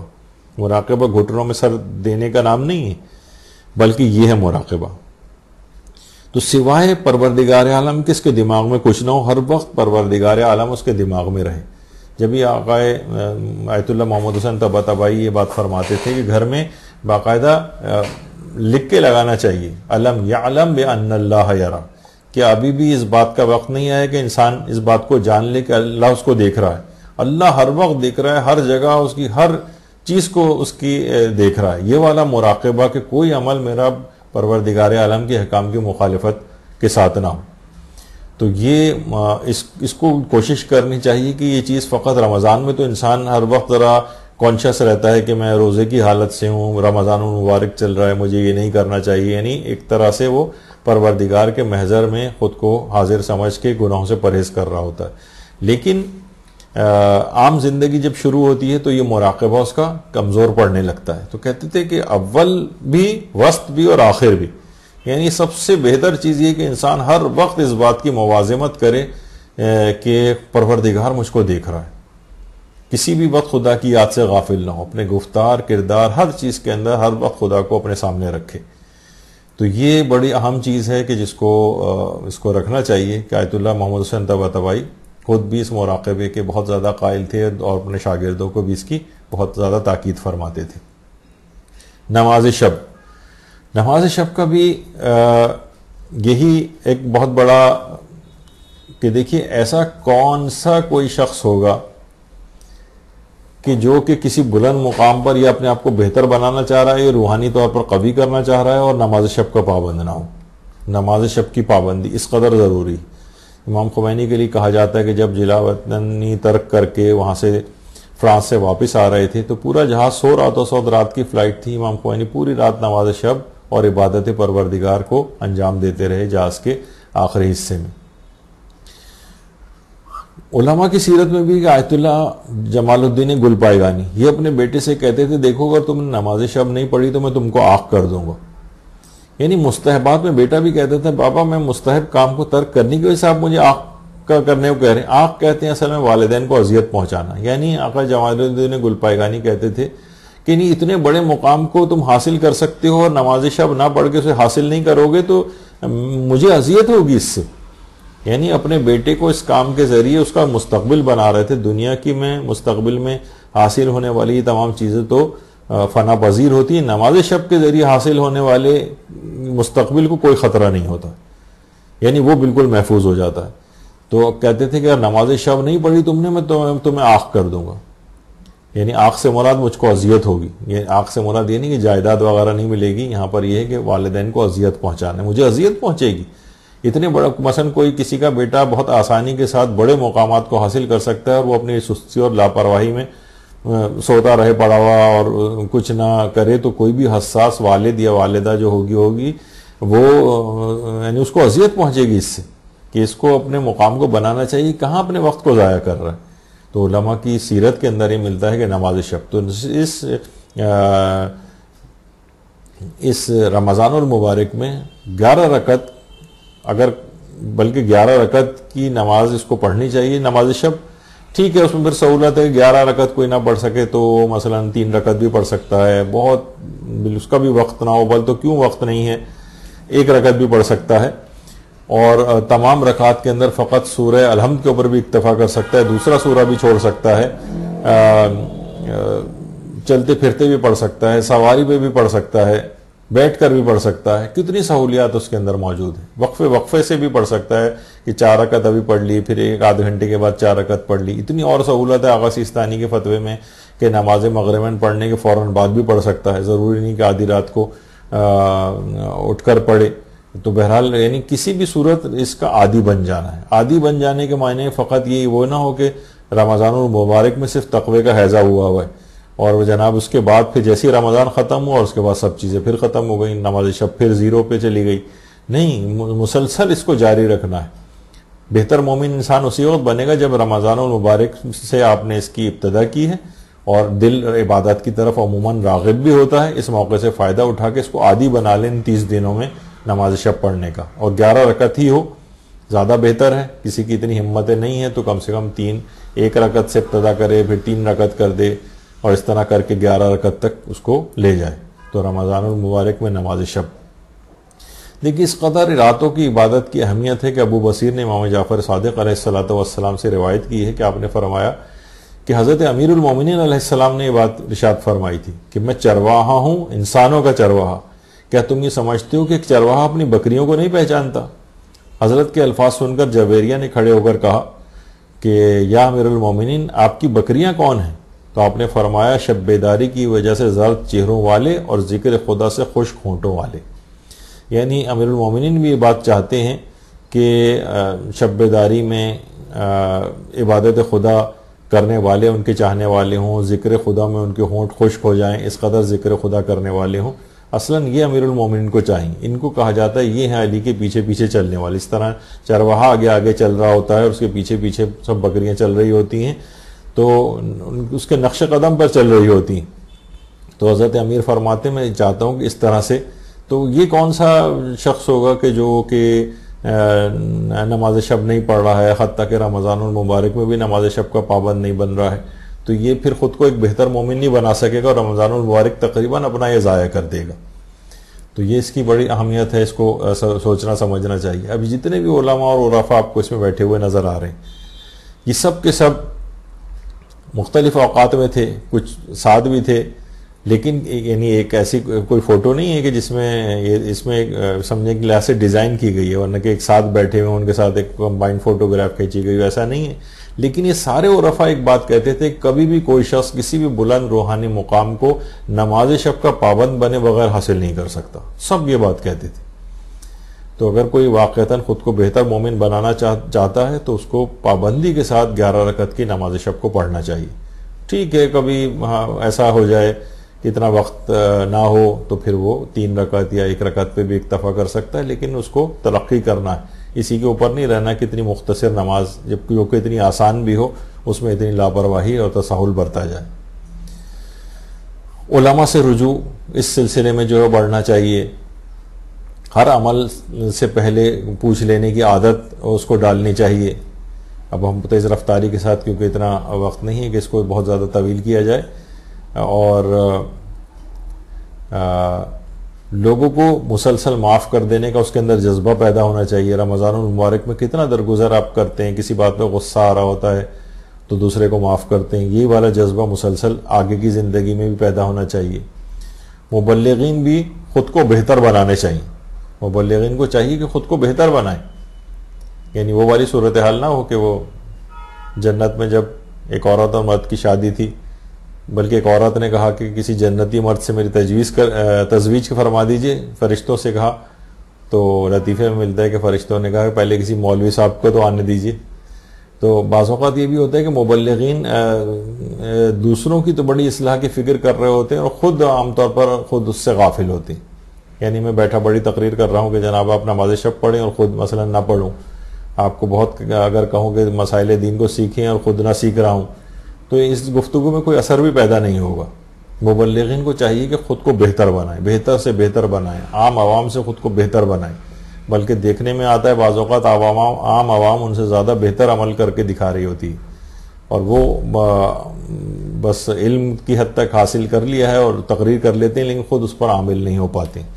تو خود کو بہتر بنانا ہے، زیادہ سے زیادہ بہتر بنانا ہے. گناہوں سے اجتناب میں شدت آنی چاہیے. اس پہ تو کیونکہ ہمارے پہلے بہت گفتگو اس معاملے میں ہو چکی ہیں. گناہوں سے اجتناب میں شدت ہونی چاہیے. جتنی عام زندگی میں گناہوں سے پرہیز تھا اس میں اس سے زیادہ شدت ہونی چاہیے. دیکھیے کتنے ایسے ہمیں ملتا ہے. یہ مثال کے طور پر جیسے کہ نائی ہے ایک، اس نے باقاعدہ لکھ کے لگایا ہوا یہاں پر شیو نہیں کی جاتی. یعنی یہ والا کیونکہ گناہ ہے کسی کی بھی داڑھی مونڈنا. تو ایسا کچھ نہیں ہے بلکہ کہ آپ کے رزق پر اور روزی کے اوپر کوئی اس قسم کا کوئی اثر جو ہے وہ مرتب ہو جائے گا. ایسا کچھ بھی نہیں ہوتا. لوگ صرف ہمارے دماغ کے اندر ہی ہوتا ہے کہ ہمارا کہیں وہ نہ ہو جائے اور ہماری کہیں رزق اور روزی میں کوئی کمی واقع نہ ہو جائے. ایسا کچھ بھی نہیں ہوتا. تو گناہوں سے بچنے میں شدت ہو اس لحاظ سے ہونی چاہیے. جب بھی ہمارے 5ویں امام محمد باقر علیہ الصلوۃ والسلام فرماتے ہیں کہ پرہیزگاری کو اپنا کر ہمارے مشن میں ہماری مدد کرو. امام کے مشن میں مدد کرنا. دیکھیے اس حد تک یعنی زندگی میں بھی نظر آتا. رہبر معظم خاتون ان کے پاس آ رہی تھی کچھ بات کرنے کے لیے، تو ایسا نہ ہو کہ مرد ان سے ٹکرا رہے تھے تو اپنے ہاتھ آگے بڑھا کر روک رہے ہیں کہ اس سے کوئی ٹچ نہ ہو جائے. یعنی دین پر عمل میں اس طرح سے انداز اختیار کرنا. ملک شام میں جب بمباری ہو رہی تھی اور ایک عمارت کے ملبے سے زندہ بچنے والی ایک باحجاب خاتون جب باہر آئیں تو اس نے سب سے پہلے آ کر یہی کہا کہ مجھے ہاتھ مت لگانا، میں بالکل ٹھیک ہوں. یعنی لوگ اس کو بچانے کے لیے آ رہے تھے لیکن اس نے کہا کہ نہیں، نامحرم کا ہاتھ مجھ پر نہیں لگنا چاہیے. ورنہ اس موقع یعنی دین پر ہر وقت اس طریقے سے کاروان ہونے کا خیال یہ انسان کو ایک بہتر مومن جو ہے وہ بناتا ہے. گناہوں سے اجتناب میں شدت ہونی چاہیے عام کی حد جو عام عمومی زندگی میں جتنی ہے اس سے کہیں زیادہ. اسی طرح سے سادہ زندگی انسان کو جو ہے کوشش کریں کہ وہ سادہ زندگی جو ہے وہ گزارے. یہ آیت اللہ شیخ محمد سند ہیں. علماء عام طور پر اتنا نہیں کہ ہر وقت اپنے لباسوں کی فکر کرتے رہیں, جیسے ہم نے اس سے پہلے بھی کہا تھا آیت اللہ سیستانی 40 سال سے اپنی ابا کو بھی انہوں نے تبدیل نہیں کیا ہے. جب سے ایک چیز چل رہی ہے تو دوسری خریدنے کی ضرورت, سادہ زیستی بالکل ان کی زندگی میں.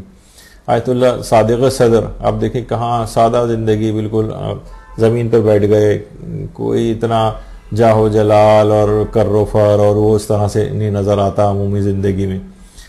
یہ آیت اللہ محسن الرقی آپ دیکھیں کہ اس کے اوپر وہ بیٹھ کے وہ درس دے رہے ہیں, کوئی اس کی اتنی آپ دیکھیں کتنی سادہ ایک زندگی انہوں نے جو پوری گزاری ہے. ہمارے مہاراجی کی زندگی ابھی بھی ایسی ہی ہوتی ہیں. علماء کرام میں نظر آتا ہے کہ تعیشات وغیرہ, تو ہر وقت انسان اسی کے اندر اگر پڑا رہے.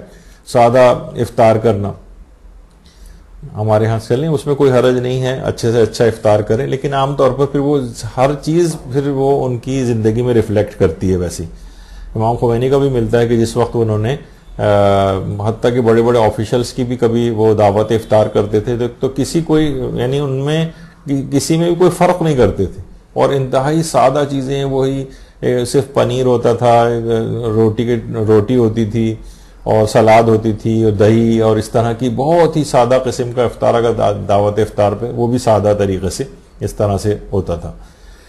تو یہ عموماً یہ کہ ہر وقت تعیشات, ہر وقت کپڑے, ہر وقت فیشن, اس کے اندر اگر انسان لگا رہے تو پھر وہ معاملات اس کے بگڑتے چلے جاتے ہیں. تو کوشش کرنا چاہیے کہ ان چیزوں سے جو ہے خود کو باہر نکالیں. ہمارے یہاں یہ ہوتا ہے کہ دیکھیے ساری سادگی صرف اسلام کے لیے ہو جاتی ہے اپنی, کہ جناب آفس کے جوتے الگ ہیں, پارٹی کے جوتے الگ ہیں, اسپورٹس کے الگ ہیں, لیکن نماز جمعہ میں جانے کے چپل جو ہیں, یا عموماً حج پہ وغیرہ پہ ہم دیکھتے ہیں کہ بس وہاں ہر کوئی جو ہے وہ 2 پٹی والی چپل جو ہے, چلیں وہ ٹھیک ہے, لیکن یہی سادہ زندگی عموماً ہو. یعنی یہ نہ ہو کہ ہر چیز کے لیے الگ الگ, بہرحال یہ کوئی حرام اور وہ چیزیں نہیں ہیں, لیکن عمومی زندگی میں تعیشات وغیرہ کو تھوڑا کم کرنا چاہیے کہ رمضان المبارک کا ایک پیغام بہرحال یہ بھی ہے.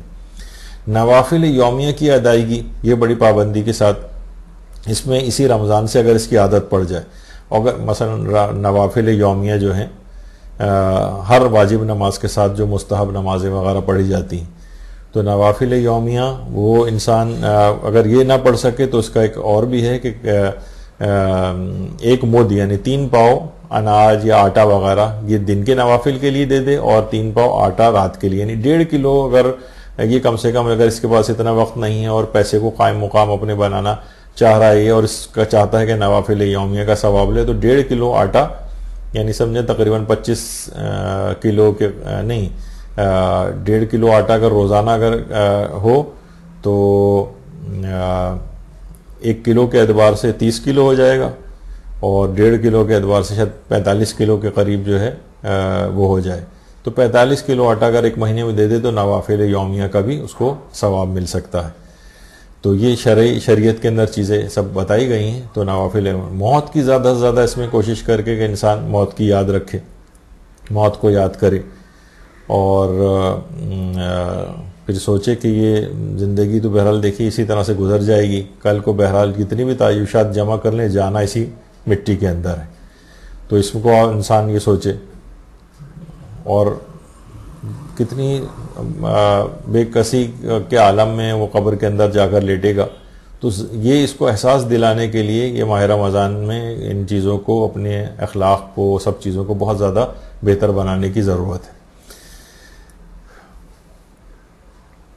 فضول مصروفیات میں کمی, یہ رمضان اس کا بھی درس دیتا ہے کہ اپنی فضول مصروفیات میں انسان کمی کرے اور بہتر مصروفیات کی طرف جو جائے, عبادات کی طرف جائے. یہ رمضان المبارک کا ایک پیغام ہے. باتیں اس کے اندر بہت زیادہ ہیں, اور بھی بہت رمضان المبارک کے پیغامات ہیں, لیکن ان چند چیزوں پر خاص طور پر قرآن پہ فوکس کرے, خدمت خلق پر فوکس کرے, نماز شب پہ فوکس کرے, اور فضول مصروفیات اپنی جو ہے وہ کم کرے. ان تمام باتوں کا اگر خیال رکھے تو وہ ایک بہتر مومن اپنے آپ کو بنا سکتا ہے، اور رمضان المبارک کے گزرنے کے بعد بھی پورے سال ان چیزوں کو، ان کے اوپر کاربند رہ کر پورے سال کو بھی محفوظ بنا سکتا ہے اور ایک بہتر سے بہتر مومن بننے کی کوششیں کر سکتا ہے۔ تو یہاں پر اپنی اس گفتگو کو ہم روکتے ہیں، اور ماہ رمضان المبارک میں کوشش کریں کہ ان تمام چیزوں کے اوپر عمل پیرا ہوں۔ پھر اس کے بعد جب اگلا رمضان المبارک آئے گا تو پھر آپ خود دیکھیں گے کہ پچھلے رمضان سے لے کر اب تک میری زندگی میں کتنی نمایاں تبدیلیاں واقع ہوئیں، اور واقعی انسان حیران ہو جائے گا کہ میں روحانی اعتبار سے بھی اور اپنی زندگی میں مشکلات اور مصیبتوں میں کمی کے اعتبار سے بھی دیکھے گا کتنا زیادہ فرق پڑ گیا ہے۔